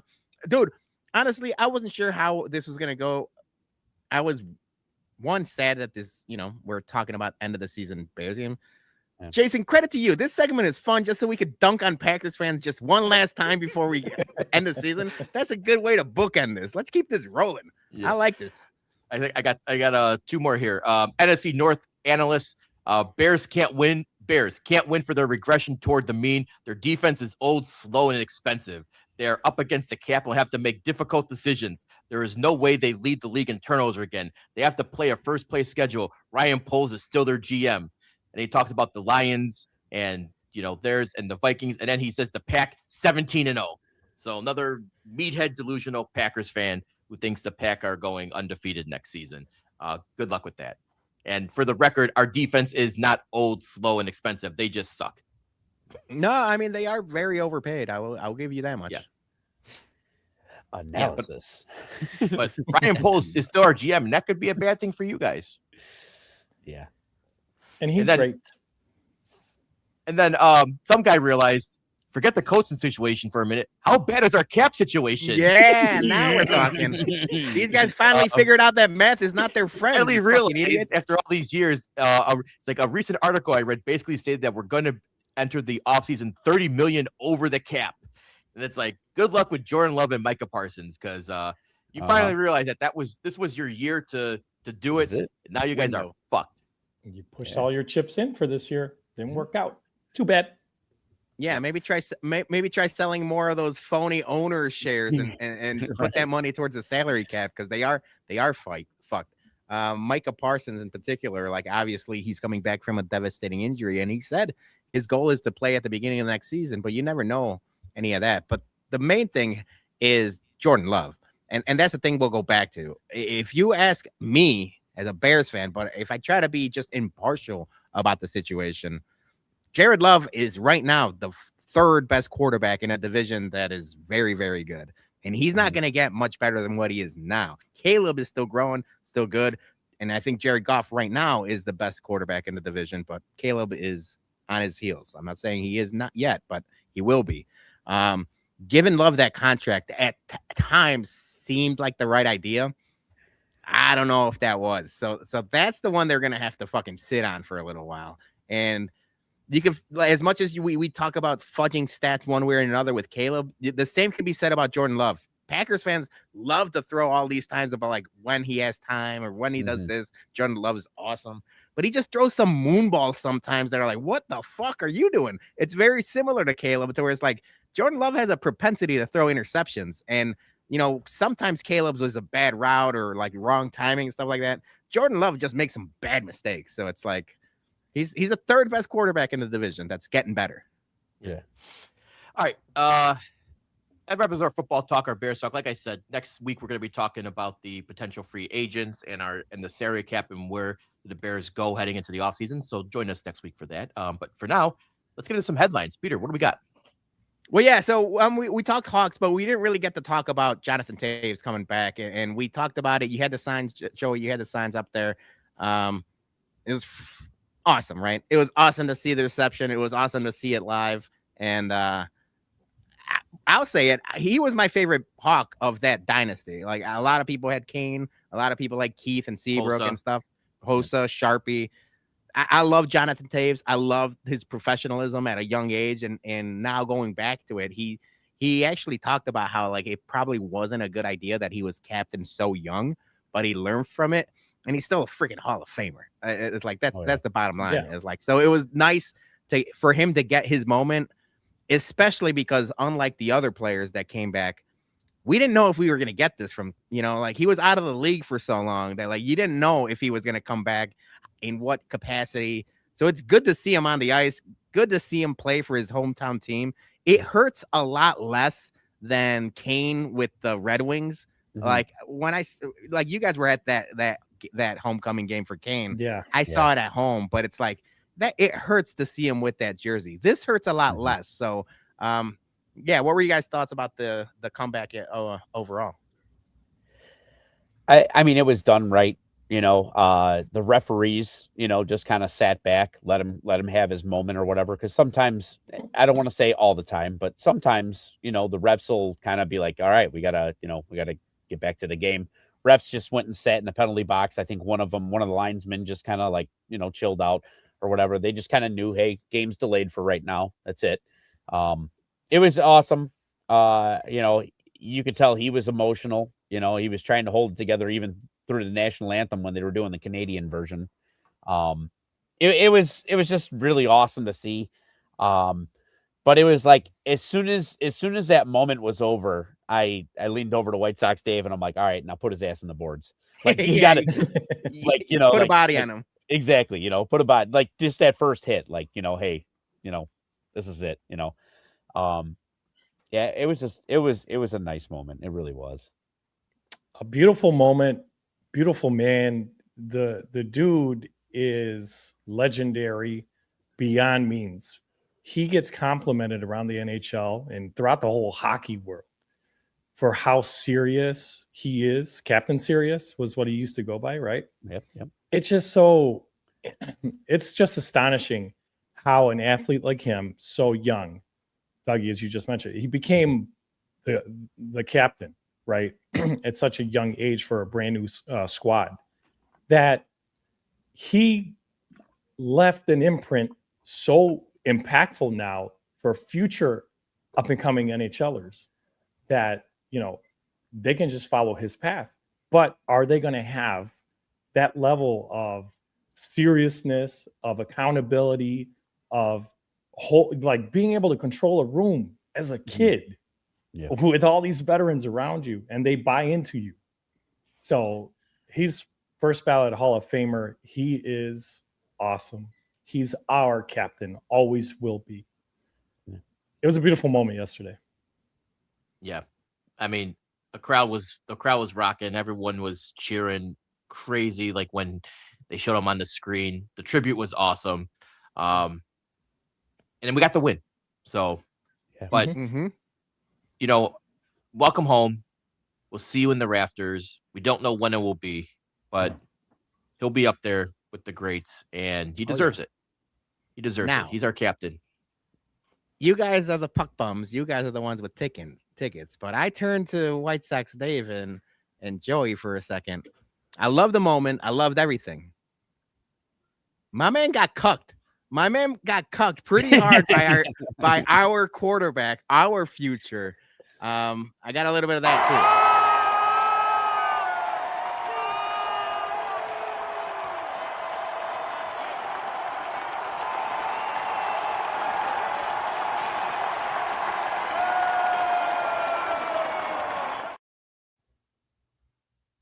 Owns this town now. This is his town.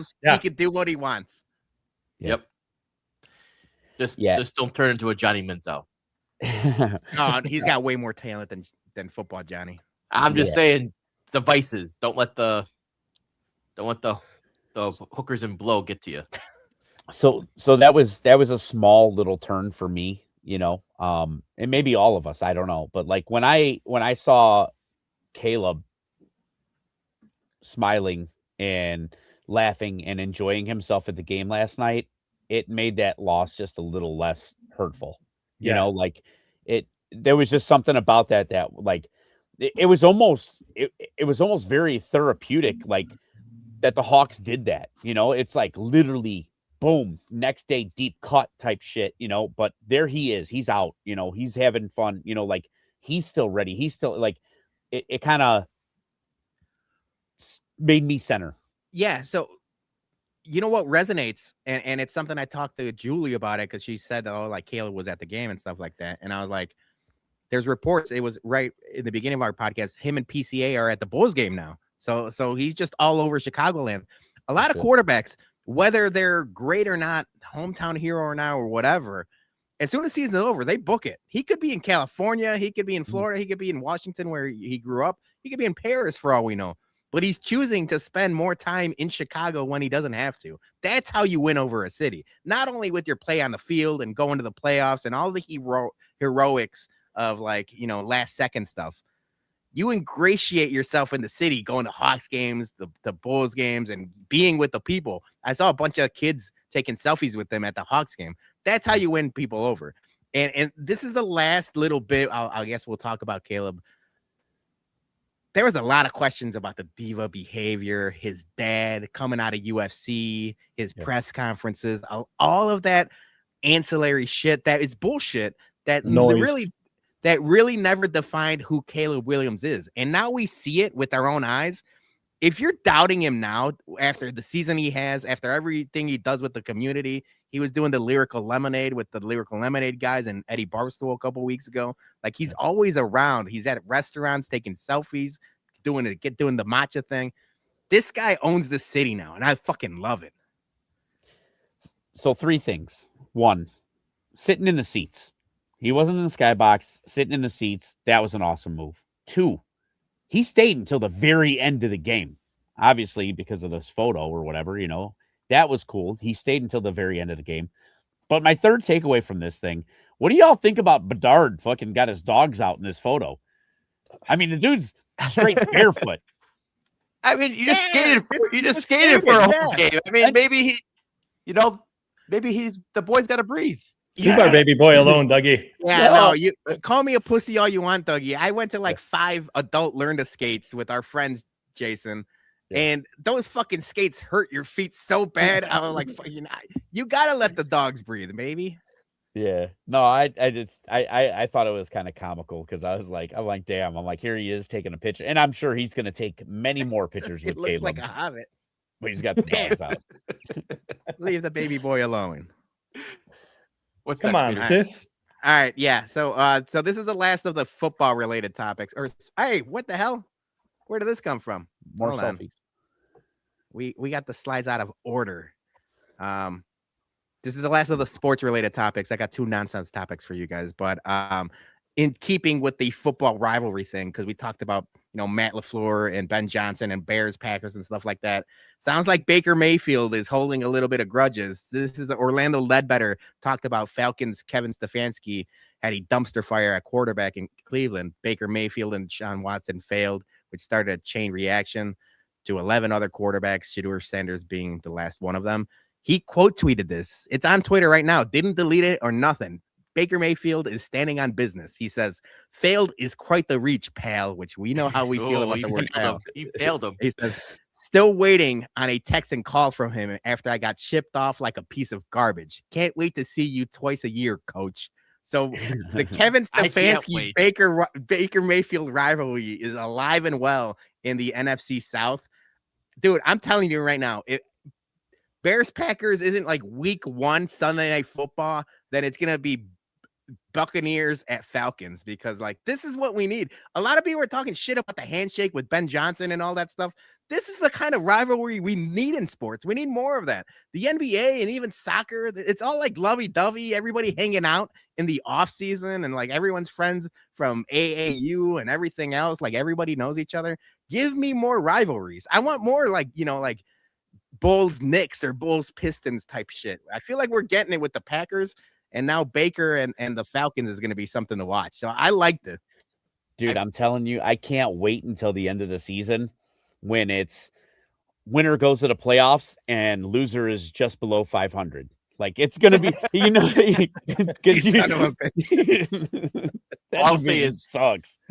Fire up Buck's skill position players in fantasy for those 2 games, because Baker's he's going to put up a 50 burger on the Falcons. They might throw it 50 times against the Falcons. Yep. They might come to blows and be part of the next Jake Paul undercard.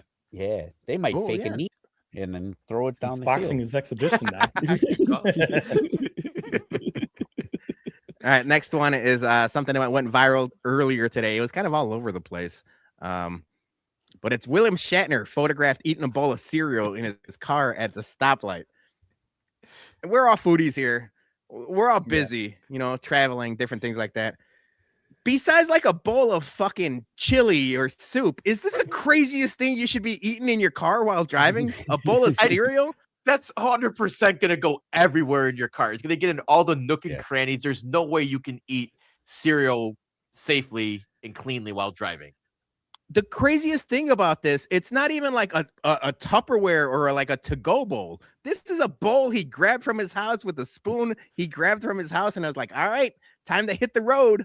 And it's like, what in the hell? Dougie, is this a good move? No. I don't know, maybe I'm the one. Maybe Dougie pulls this off. I don't know. No, this is, you know what? The only way that this works is if it's a Tesla and it's just driving itself. Self-drive mode? Yeah. Oh, I didn't even think about Possible. this. Yeah, maybe California. Joey, are you commuting to work with a bowl of Chex Mix or something? No, I'm not allowed to do any forms of distracted driving, and you need both hands on the wheel. So I can't do that. JT says, "Gotta get your daily whole milk." Is he have this with milk, or is he raw dogging this? Because Zero the chance. milk's gonna be sloshing at that point. He's 94 years old. He's an actor living in California. This guy is almond milk or some sort of soy product. If this whole milk, he's pooping his pants. He's old. Old people can't have whole milk. You're crazy. I could barely have whole milk. So delicious. Also, if you are, driving with cereal, are you going Raisin Bran? No. No. I mean, he's just trying to stay regular. He's that. Yeah, but even then, there's better ways to go about it. Man. Yeah, you go Cocoa Puffs, maybe some Lucky Charms. Kabooms. Oh my God, Kaboom! That's Joey. You're just drinking sugar. Yeah. I mean, I was always all sugar, but still. I like the grape nuts. You guys know that. Oh, I hate, dude, that grape nuts and like crackling oat bran, all those old people cereals. Now I'm being ageist again, but of those type, Honey Bunches of Oats is good. The one with the almonds or the berries or something. Okay. I like some of that. Just give me all right. Last one. College football playoffs finished yesterday. I don't give a shit about that. But a commercial went super viral because they reintroduced the most interesting man in the world. Did they kill him off? After a 10-year hiatus. It was a minute-long video, and I swear to God, that video looked better, and it was better than most movies I saw in 2025. It was an awesome 1-minute commercial. I've never been a Dos Equis guy, but like when these commercials came along, you started seeing Dos Equis kind of everywhere. Mm-hmm. I think I might be back in on Dos Equis just because of the most interesting man in the world. Hand up. I thought they killed him off. Hand up. I thought he was literally dead. Like I thought he died. Is this AI? An ageist again. Yeah. It's not AI. He's back, baby. Although I got to do more research, and maybe I should have done more research before this. I had heard that he might not be a Latino Hispanic man. That'd be interesting. I'm gonna have to do some cultural appropriation. I might be. You know what? I was all in on the Dos Equis man yesterday because I saw him and I'm like, oh, he's back. I might be out on Dos Equis. Tune in for that later. Maybe a bum of the week next week. I thought I gotta look it up, but I thought like the last commercial they did with them, he either died or they shipped him off to he went like away to like an island to live by himself. There was some they had some blow off with it. So I gotta try to do some research on that too. The most interesting white man in the world. That's a tease for next week. We're gonna talk football. I don't always cultural appropriate. When I do, I pretend I'm Mexican and drink Dos Equis. You know what we should do too, Joey? I mean, not just Joey. I gotta involve the entire group. Maybe a quick, not today, but a quick power rank of the top 5 Mexican beers, because I don't think Dos Equis makes the top 5. Maybe top 10. Yeah, let's say that for homework. We'll shelve that. It would definitely be in the top 10. Okay, we'll figure that out. All right. That's all I got. All right, Peter, let's play a quick ad for us. ShySportsBums.BigCartel.com is the home for all Chicago sports bums merch. We have Bears, Hawks, Sox, and Bums merch available. Anything you need to get ready for a big game or a Chicago sports bums event. Remember, all profits go directly back into our Whiskey at Comiskey tailgates to keep the beer and food free for everyone. So head over to ShySportsBums.BigCartel.com and pick up a couple Toot Tree shirts today. That's right. Pick them up because we got tailgate season right around the corner. So get some Hawks shirts. Hawks are in the middle of it. They're about to take an extended break. but we're in the middle of Hawk season. Grab a couple shirts, and we'll have some sock stuff dropping before the end of the season too. But yeah, Beginning of the season. Yeah. help us with the tailgates and keep them free for everyone. Appreciate you all. Exactly. All right. Last week we revealed our brackets for the 2025 Tournament of Bums, our bum of the year, and we had some shocking first rounds. One big result that I got to talk to you guys about. But let's rattle off the second round, because the second round starts tomorrow in the HBIC region. So what do you got, Jay? Yeah, so Mike Madigan easily defeated Puxatawny Phil. He'll be going up against Jake Paul, which that could be a slugfest of hated people. So I'm curious about that. That's going to be a good matchup. Scumbag Antonio Brown's taking on YouTube TV. I think this is where YouTube TV probably makes another advance. Cubs fans for paying for Bleacher Jeff up against Boob Nightingale. This is the one I'm looking for because, to be honest, our still on Twitter, our demographic is White Sox fans. So I want to see. I mean, Cubs fans are always hated, but I think Boob Nightingale can make a run at it. Yep. And one of the upsets, I thought Kay Adams was gonna overtake Annie Agar for being a traitor in Chicago, but Annie, being a Packers fan, that trumped her and got her through to the win. So Annie taking on Skip Bayless, and we're gonna see how much of her Packers hatred can actually take out the actual hatred for Skip Bayless. Yeah, I don't like either of those people. I don't know who I'm going to vote for. It's going to be a game time decision for me. Coin flip. Yeah, I don't know. Annie might get my vote just because of the recent fuck the Packers mode. Yeah, we've been hot and heavy with that. Yeah. So right. Nothing too big shocking in my, except I maybe had Eric Lambert a little too high on my ranking, but I hate that. Yeah, motherfucker. Yeah. Dougie. Yeah. I mean, it really wasn't even close. Bree with the win on this one. I honestly, I was surprised. I guess more people are in on Bonnie Blue, or the caption of how in. Yeah. more people than more people than she probably knows.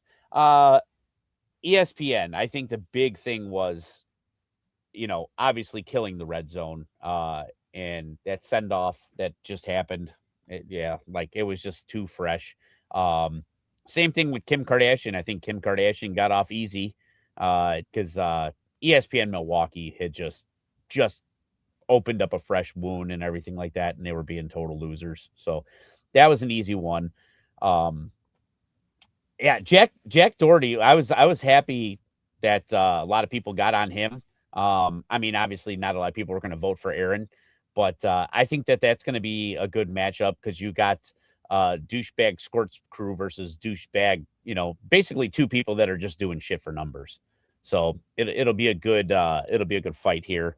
Then you had the CEO of Ticketmaster versus Seth Jones. Seth Jones was he had to be in there. It's kind of my running thing. So he just kind of laid on the sword. I'm surprised that wasn't 100% to nothing. Yeah. That was kind of just close. Yeah, it was just a personal thing. It was a personal thing. So it wasn't 100% to nothing because I voted for Seth Jones. So, but then you got you had Kanye West improving, obviously. So it'll be an interesting one to see who we hate more. Do we hate Ticketmaster prices, or do we hate the artist in general? So that one will be a good matchup. That's how I was hoping it was going to play out. And then Stephen A. Smith over Southwest Airlines, I felt like could have been a closer matchup, but Stephen A. Smith he says all the wrong things, and even the day that the bracket came out, he had the fudging of what's his face, Charlie Kirk. He called Christian Kirk Charlie Kirk the day the bracket comes out. So Stephen A. Smith is a perennial powerhouse in this tournament. He is always in the running. Yeah. And then for my last matchup, it was a battle of the douches. The governor of New Orleans for his dinner and night of the terrorist attack, and Dean Cain. But again, with everything going on with ICE, I think Dean Cain was just was just there. So Stephen A. Smith versus Dean Cain, I think, is going to be a nice little matchup. It's Slobber knocker. going to be a real slobber knock. I don't know if you saw, but Bree, once again, she had to record herself as she was watching the end of that Bears game. And when she was celebrating, you could see she had a house full of packed people. And it's like, if you invite me over to watch a game and you're sitting there doing this the whole time, I'm fucking leaving. Like, that's just fucking rude, ignorant shit. I don't care if you're a influencer. Don't invite me over. You know what's the worst part is Zero chance Bredelio's inviting. I'm talking just in generality. The worst part of that whole thing is you know that she watched the play happen and then made everybody go, all right, act surprised. I'm gonna rewind it and film myself because that's what she does. 100%. Yeah. None of that shit's live unless she's at the game. She ain't doing that shit live. That's a good point. There's a lot of people. There's another person on White Sox Twitter that I think does the same fucking shit. Just gonna leave that over. I think I know who you... Name names. We know who you're talking about. No. All right, what's next? I think you know who I'm talking about. I mean, number one, Packers fans. That's easy. That's gonna run away with this. Troy Aikman. He hates Caleb, so I think that carried a lot of weight in that matchup when the quotation was hated on Caleb. I think that went a long way. Dick Durbin versus Notre Dame fans is gonna be fun. I think Notre Dame fans might be able to make a run here. Real shitbags, JD Vance versus Jeff Agris is going to be a good one. And then I-55 versus Elon Musk. I feel like Vance is going to advance and Musk is going to advance. And then I'm going to have a real problem on who I'm going to hate because once this gets down to the next round, I might just burn this bracket to the ground. I'm making my own bracket. I'm mad looking at my own bracket, how much I hate these motherfuckers. The chaos you started against yourself. Yeah, no, I'm looking at this and I'm like, these guys fucking suck, and now I'm mad. Almost straight chalk for the Troy Aikman. So, it's been very chalky. I kind of did that on purpose. Like you kind of know, we've been doing this a couple years. You know who's gonna come out, and so you're trying to start building matchups for the later rounds, and that's where I'm going with this. But I hate everybody on this list, so let's just move on so I don't get more mad. Johnny's region. So my dark horse in the whole tournament got eliminated because I saw taco prices were a problem. We've all complained about it in the past, like the cost of food has just been going up. It got railroaded by WWE Saudi Arabia, and I probably should have known that. So WWE Saudi Arabia is going to go up against Red Wings fans. So I don't know where, the Chicago market is going to vote on that. Will Clark talked shit about White Sox fans, so that's going to carry a lot of weight going up against Jeremy Roenick. I think Jeremy Roenick was a proper 2 seed for talking trash about Connor Bedard, but now we're going to see what Blackhawks fans and White Sox fans and see who kind of comes out on top. And then I'll let Joey's got some slobber knockers too. Yeah, we got LeBron James here. LeBron James, he obviously took care of WWE ticket prices.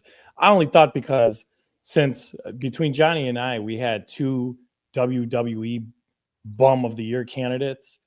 More people are pissed off, rightfully so, with the Saudi Arabia than the ticket prices. So obviously they'd rather pay the higher ticket prices if the bigger events like WrestleMania would stay here, or the Royal Rumble, or the whole plethora of premium live events. So this is going to be a great matchup because LeBron James is now going to go up against Jeff Bezos. So that's a fantastic matchup of hate. It is of epic proportions. This is going to be this is a Jake Paul main event type style boxing card.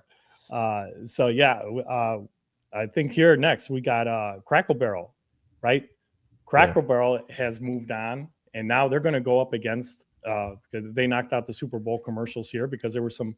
I like some of the dialogue, and please, everybody, in all these matchups, you like them, you don't like them, you got something to say about them. Why are they here?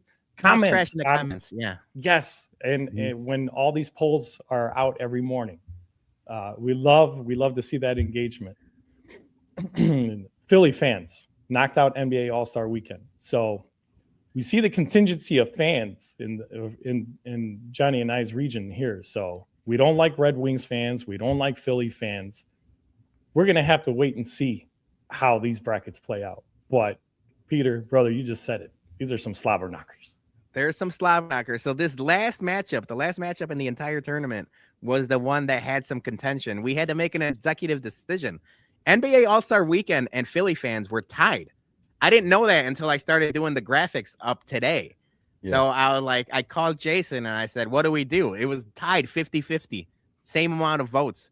And Jason's like, just go with the higher seed, because I feel like Joey, you put the higher seed up for a reason. But it could have been one vote off, and NBA All-Star Weekend would have taken the upset. You know what, Peter? I think you got to check too. Because like sometimes on the website polls, they'll actually have it broken down by like percentage. If you look at I did it on my desktop. Yeah, I did on my desktop. So even split. Okay. Damn. Yeah, on your phone. On the phone, it won't show percentages, but on desktop, it will. See, people, every vote counts. Every vote matters. And we're gonna ask for this round. Obviously, we put the tweets out there. Please like, retweet, comment, help get it in the algorithm.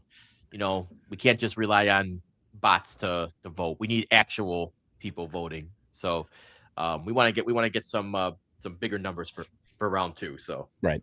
And Zombie Jack, I'm talking about Matty Spags. I knew it all along, Dougie. All right. So keep out those starting tomorrow. And then with that, let's bum some people, guys. I think he's a bum. I think he's an absolute bum. You call me a bum? My man, I take that with pride, with honor, that I'm a bum. I'm the king of the bums, baby. Because you're training like a damn bum, you know that? Bum. A bum. Bum. All right, our listener bums and MVPs. First up is the one and only Jeff Bartlett. MVP, everyone who made these Bears watch parties in the remote possible. Yes, thank you to, like we said earlier in the show, and we'll get back to that as well. Bum, Valus Jones for trying to be funny after the game on Sunday when the whole tenure as a Bear was funny. We want to talk about a holy ratio. Go look at that tweet. He got ratio the whole He got his stat line thrown at him. He got video highlights thrown at him. He just, I don't know how he didn't just delete his account from that, but if one person's going to talk shit, probably don't have, your stat line for 2025 be 4 rushes for 32 yards. Yeah. The amount of people that went in, made clip videos. Amazing. Yeah, there were so many. There were so many people doing the low light clip videos are so funny, but also aggravating because we lived through it. Yeah. That was awesome. Yeah. Spooky Sweet, MVP, the Chicago Bears for giving us a fun season. Absolutely. I don't think any Bears fans are going to hang their head on this season. Magical. We were sad. We're disappointed. We feel like we should have won that game, but we didn't. I don't think any of us had divisional in the first year of Ben Johnson. No, a couple plays away from the NFC title game. I'll take that. Yep. Next up, JT. MVP, Bears for a great entertaining season. Yes, absolutely. Bum of the week. Anyone complaining about the Bears season? No complaints. No complaints. No. Adam Nitz. People won't like hearing it right now, but whether it was Caleb or Ben, Caleb didn't play as much like himself in the biggest game of the year. One, the other, or both make mistakes that cost the game. MVPs are the entire defensive unit. Defense was awesome. I will say we sang Caleb's praises with that graphic about last year and this year's stats, stuff like that. He had 7 interceptions throughout the entire season this year, 5 in the playoffs. So that's something I just to look forward to. I assume he cleans that up.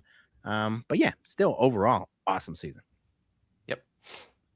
Next up, the Colonel, the finest of the gentlemen. MVP. Hawks fans for that ovation for Taves last night.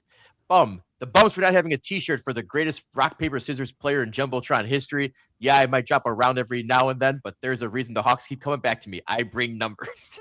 666 winning percentage.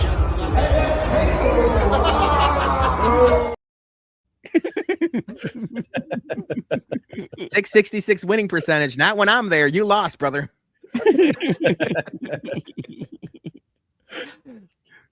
King Ass MVP 1/6 of my bets hitting on Sunday. It was a bad day for gambling, man.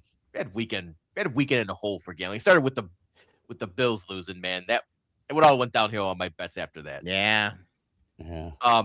Can we also bum the little toddler who goes? Oh, are you out on the toddler? Yeah, she picked the Bears. The only one she's gotten right the entire playoffs is the Patriots winning yesterday. She's 0 for 12 or 1 for 12. I need you to put the toddler in the end of the year bum of the year rankings next. Yeah, I'll make sure she gets in there for next year. She got to work on her analytics, man, because picking the Bears, I was like, God damn it. The toddler, the cat. There's like a turtle. Oh, this is a good one. Unconfirmed that Tyler is Brees. Start those rumors online. See what happens. Over the week, the cold and used guys avoiding Mondays like a bunch of bums. I mean, we're at the Taves game. It's not like we were purposely avoiding it. Talk to that was Hawks a work about function. I'm Yeah, sorry. company were at outing. Work. Yeah, It was talk to the Hawks about scheduling a Taves reunion on a Monday and NHL scheduling. Yeah. Zombie Jackie says the Bears won me 3 bills last week. All right. 3 Drinks on bills her. on Bears games. That's impressive. I like it.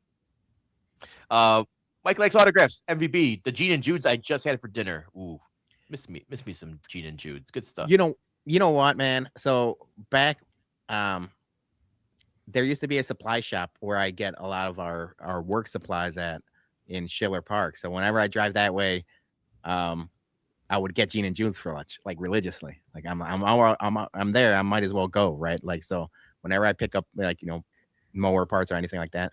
Now I'm complaining about the place opening up a store closer to me, but they opened one up in Mokina. It's straight down to LaGrange. I could get there in 25 minutes. Awesome. It doesn't take me the hour drive, but I'd rather take the hour drive to go to Gene and Jude's. So it's like, damn. Nah, Yep. you know what? That place fell off after COVID.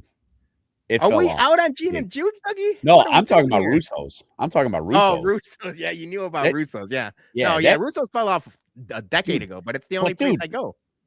when they used to have the free ice cream bars and the popcorn when you'd come in, but Yeah. then They still COVID got the ruined it all. popcorn by me. Oh, okay. All right. Yeah, they don't. But I never liked Gene and Juice. I'll be honest with you.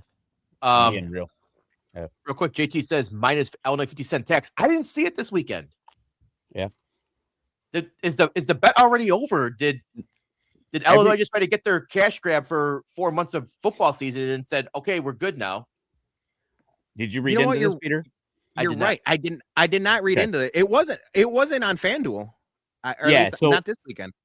So if I'm reading it correctly, there's X amount of dollars that is like Illinois can spend on betting, and then it goes back into effect. Oh, so there's like a cap limit almost? Yes. So we hit the limit. Credit to us for betting No. so much that we hit the limit. No, I think that there's a limit, and then it starts up again. If I'm reading it correctly.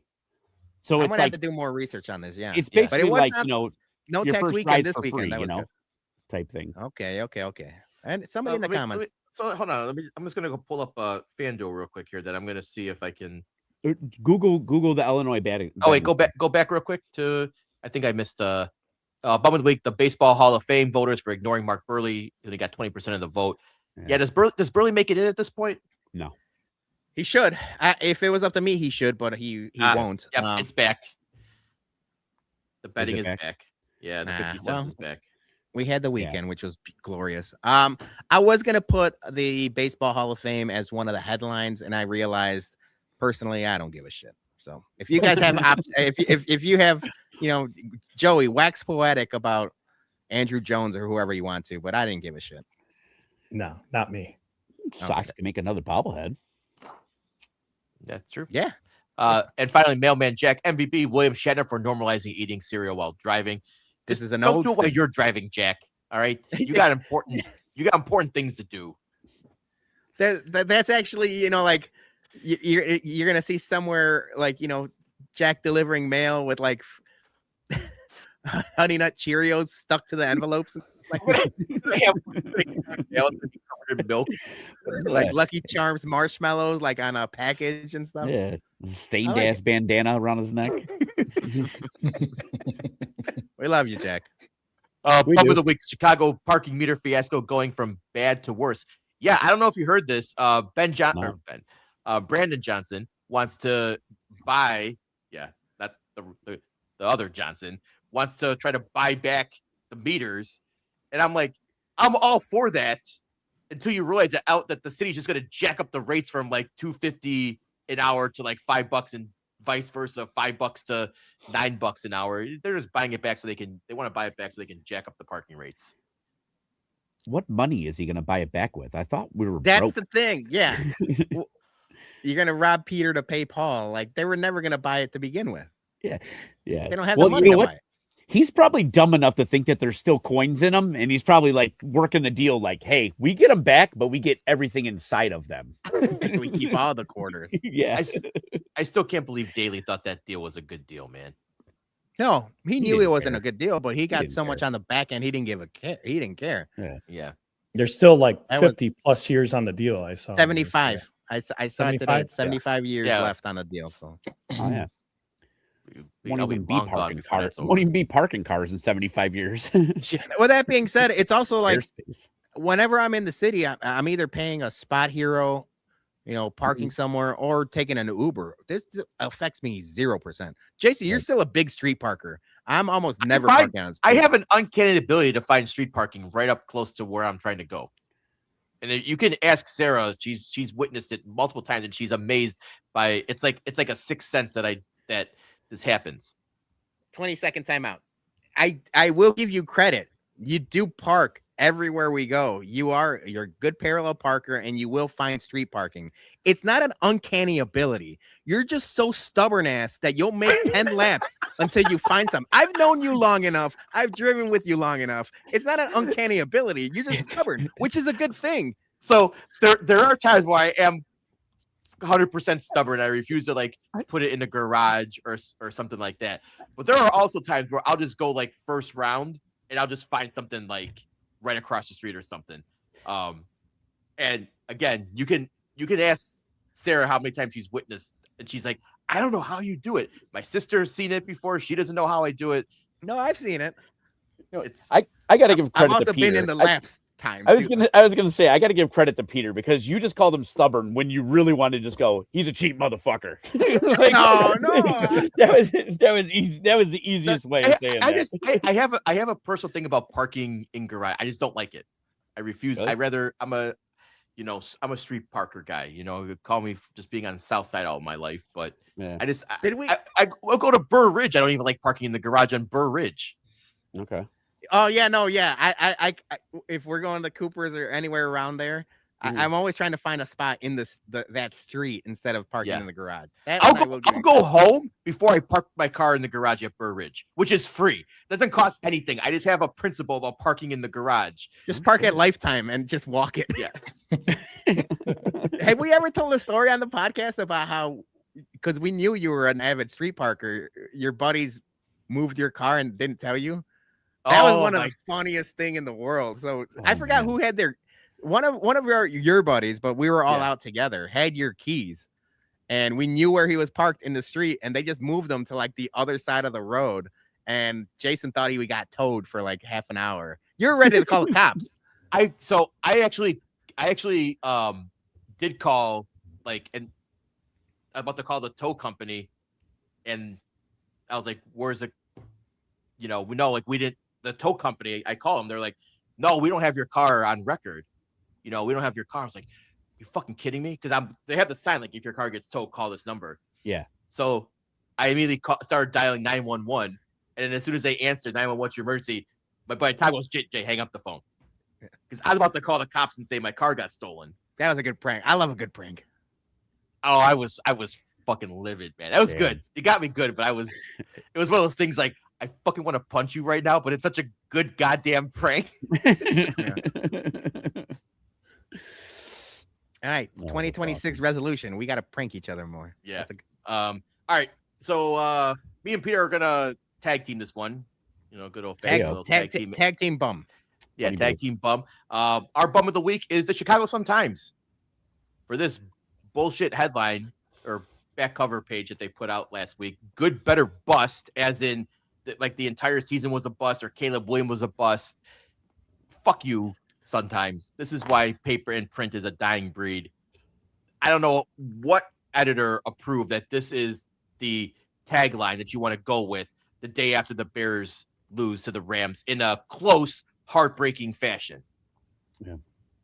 Yeah, it just sucks because it's like there's no like I understand if it was like it.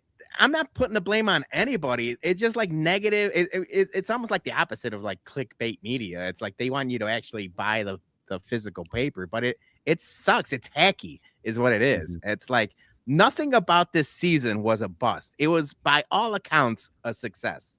Nothing about Caleb Williams is a bust. By all accounts, he's been a success. So it's like you just want to be negative for the sake of being negative.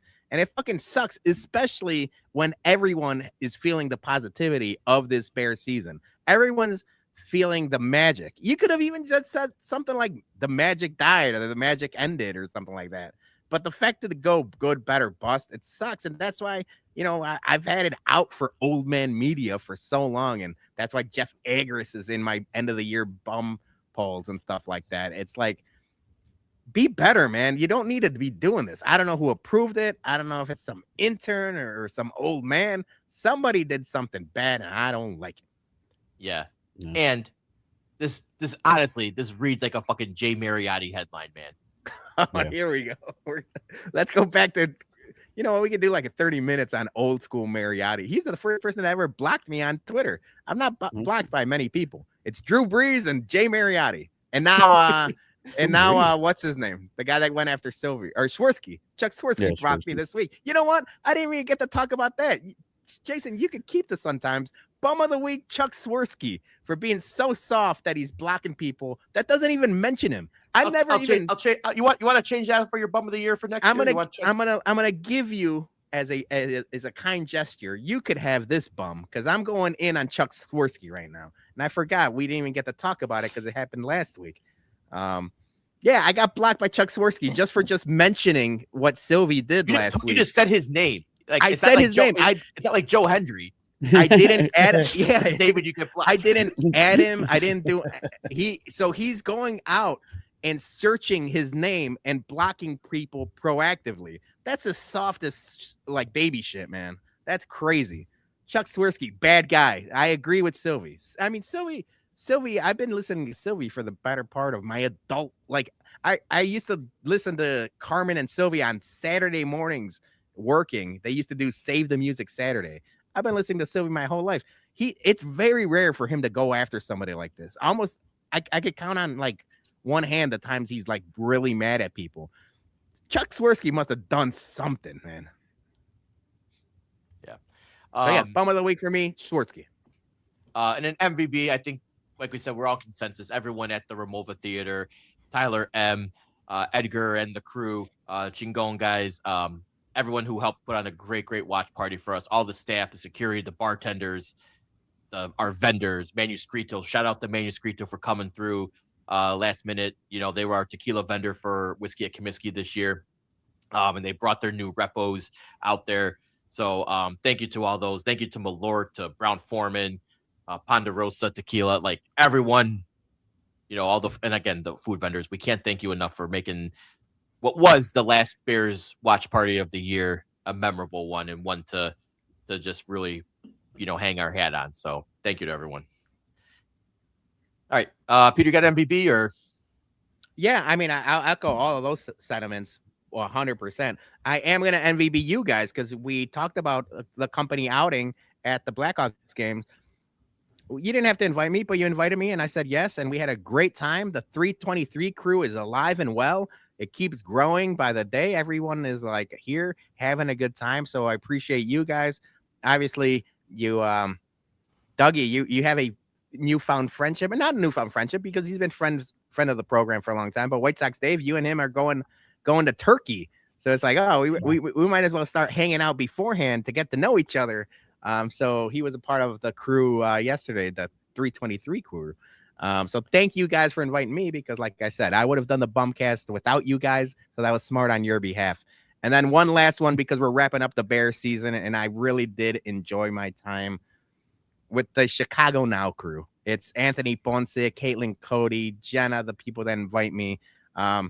when we started the BumCast, I would have never thought in a million years any of this was possible. Not only the Remova, the watch parties, the tailgates, all of that stuff, but the fact that, like, you know, Fox 32 is like, hey, we like you so much, we want to have you back week in and week out to talk Bears. I'm like, what in the hell? This is crazy. My parents don't know nothing about what I do on YouTube, but if I send them the YouTube of the Fox 32, they're like, oh my God, you're on the news. Maybe this stuff is working out. I'm like, yeah, maybe it is. So you got a chance. It was a lot of fun talking Bears, you know, for a couple weeks on Fox 32, and hopefully, knock on wood, they have me back. I think maybe we'll do a little White Sox talk on Fox 32. So thank you to everybody there. All right. Joey, you're up. I'll go with my bum of the week first. Hermano Peter here already aforementioned, you know, he came on the car ride with Sandy and me to the game last night, and we were doing, you know, some little pregame activities in the atrium to try to stay warm before the gates and the doors open. And, you know, atrium's always a good vibe. You got a DJ in there going. You got, you know, photo ops. The Madhouse Madison store is open. You know, you can buy a Modelo or two. Mm-hmm. They should be half off this Friday, by the way, if anybody's coming to the game to see us this Friday night in the tree. But I had an issue with the DJ. He'll remain nameless. Okay.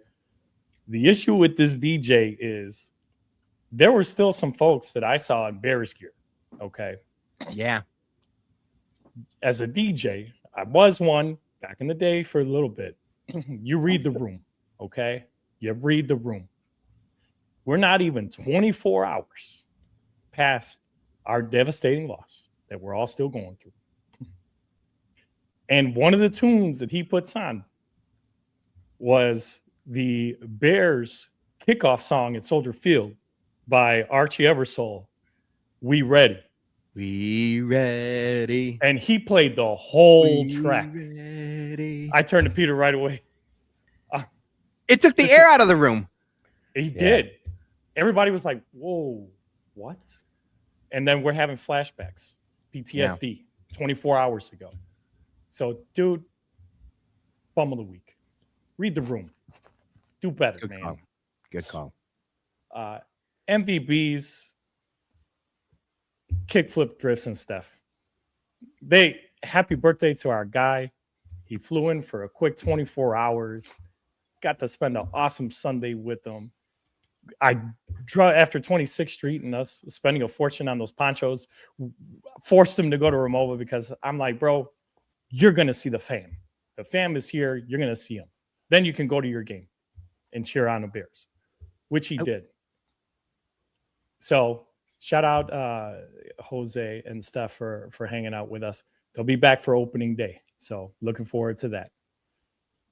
Sentiments that were already shared, we're going around the horn. Of course we are, right?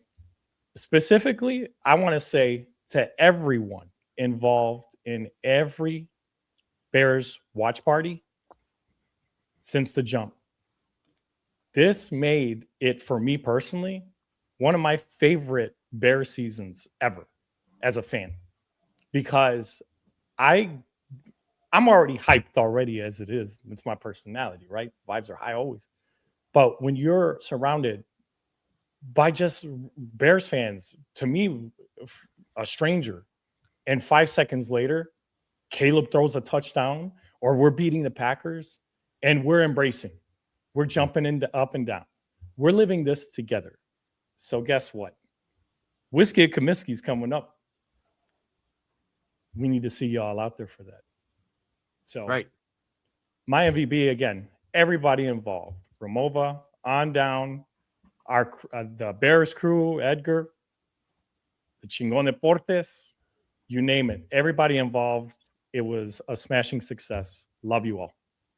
You know what? When we failed to mention, and I'm glad you mentioned everybody, Joey, where we had the Remova Loft this time, they had a family-friendly activities for the kids. Chip Chicago. If you guys don't follow Chip Chicago, they put on like all of the kids' activities in the loft. So like, you know, like there was face paint and balloons and different things for the kids. So along with the crew and us and and Chingon Deportes and everywhere they Remova. A special shout out to Chip Chicago, because like the fact that we made it family friendly with like 1,000 people there was, kids and families and stuff like that. It was awesome. So I did want to mention Chip Chicago for sure. Yep. Dougie, take us home. Yeah. I echo everything that you guys were saying. Joey hit it the nail on the head. It wasn't it. Yes, the last watch party was awesome, but it was all season long. It really was. It was a vibe, it was awesome. So, one of my MVBs, I got to MVP the Bears as a whole, because I feel like they lit a fire underneath Chicago that we haven't seen it in a while, and I guess maybe we didn't feel it as much because, we're not Cubs fans. Us as White Sox, Bears, Bulls, Blackhawks, we haven't felt this in a long time. And there was just something about driving to the Remova and seeing the Sears Tower lit up in Bears colors. Peter, you driving me home after the Packers playoff victory and seeing Bear Down on the buildings. There's just something that is undefeated about this city, that when they have a team that's doing good, you lose yourself in the night, all your problems go away. There isn't work that night. There isn't, problems at home. There isn't, money issues. There isn't this, there isn't that. All it is that game in the city that we're from. And it just, there's something about it that just feels awesome. With that being said, my bum of the week is myself. I got to bum myself because I told myself that I wouldn't get too sucked into my sports fandom. And Sunday night put me in, I'm not going to say a dark place. I mean, not at all. But it was truly heartbreaking. I haven't felt pain like that in a while.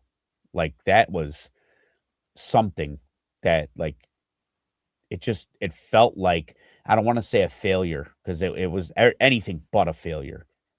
There was just something about that moment, and it hurt.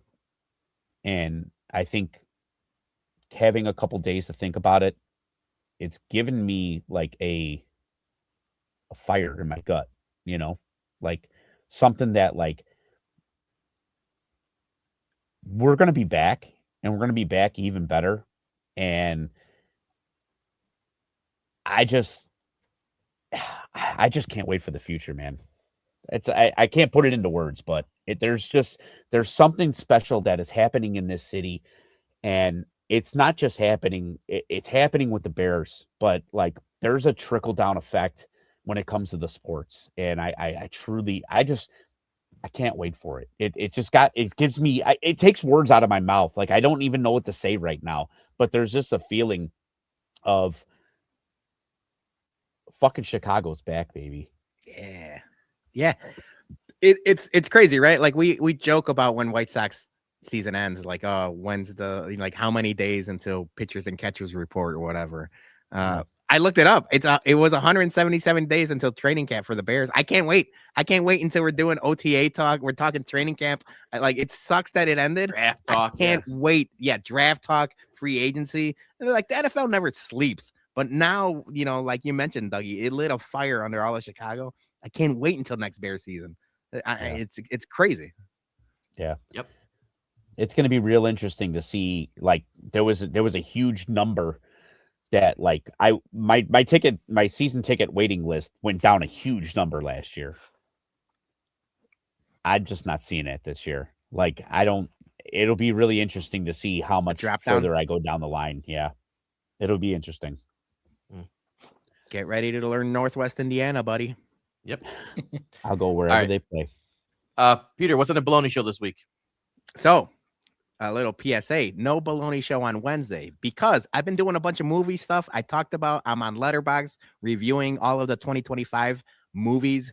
Academy Award nominations are Thursday morning. So as soon as they drop the nominations, I'll probably pre-record something to drop on the YouTube channel breaking down the nominations. I'm going to have Bob Pants talk predictions closer to the actual Academy Awards, but it's a big week for movie nerds. And I'm excited about it. I've been doing a shit ton of homework trying to watch everything from last year. So yeah, follow me on Letterboxd, follow the Bums on YouTube, and then I'll talk movies when they drop. So it's going to be a movie centric baloney show next week, and then this week and next week I got a special guest I'll talk about probably like Monday of next week for Wednesday. It'll be fun.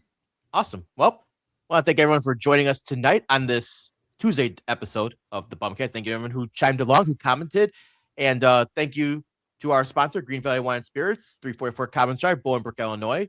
Stop in, grab some Bourbon Bums bottles. We greatly appreciate that. If you share the wealth with that we did with our Bourbon Bumps picks. So until then, guys, have a great week. We'll be back at our regular time slot Monday, 8 p.m. One last time. Bear down, baby. I knew you were gonna fucking do that.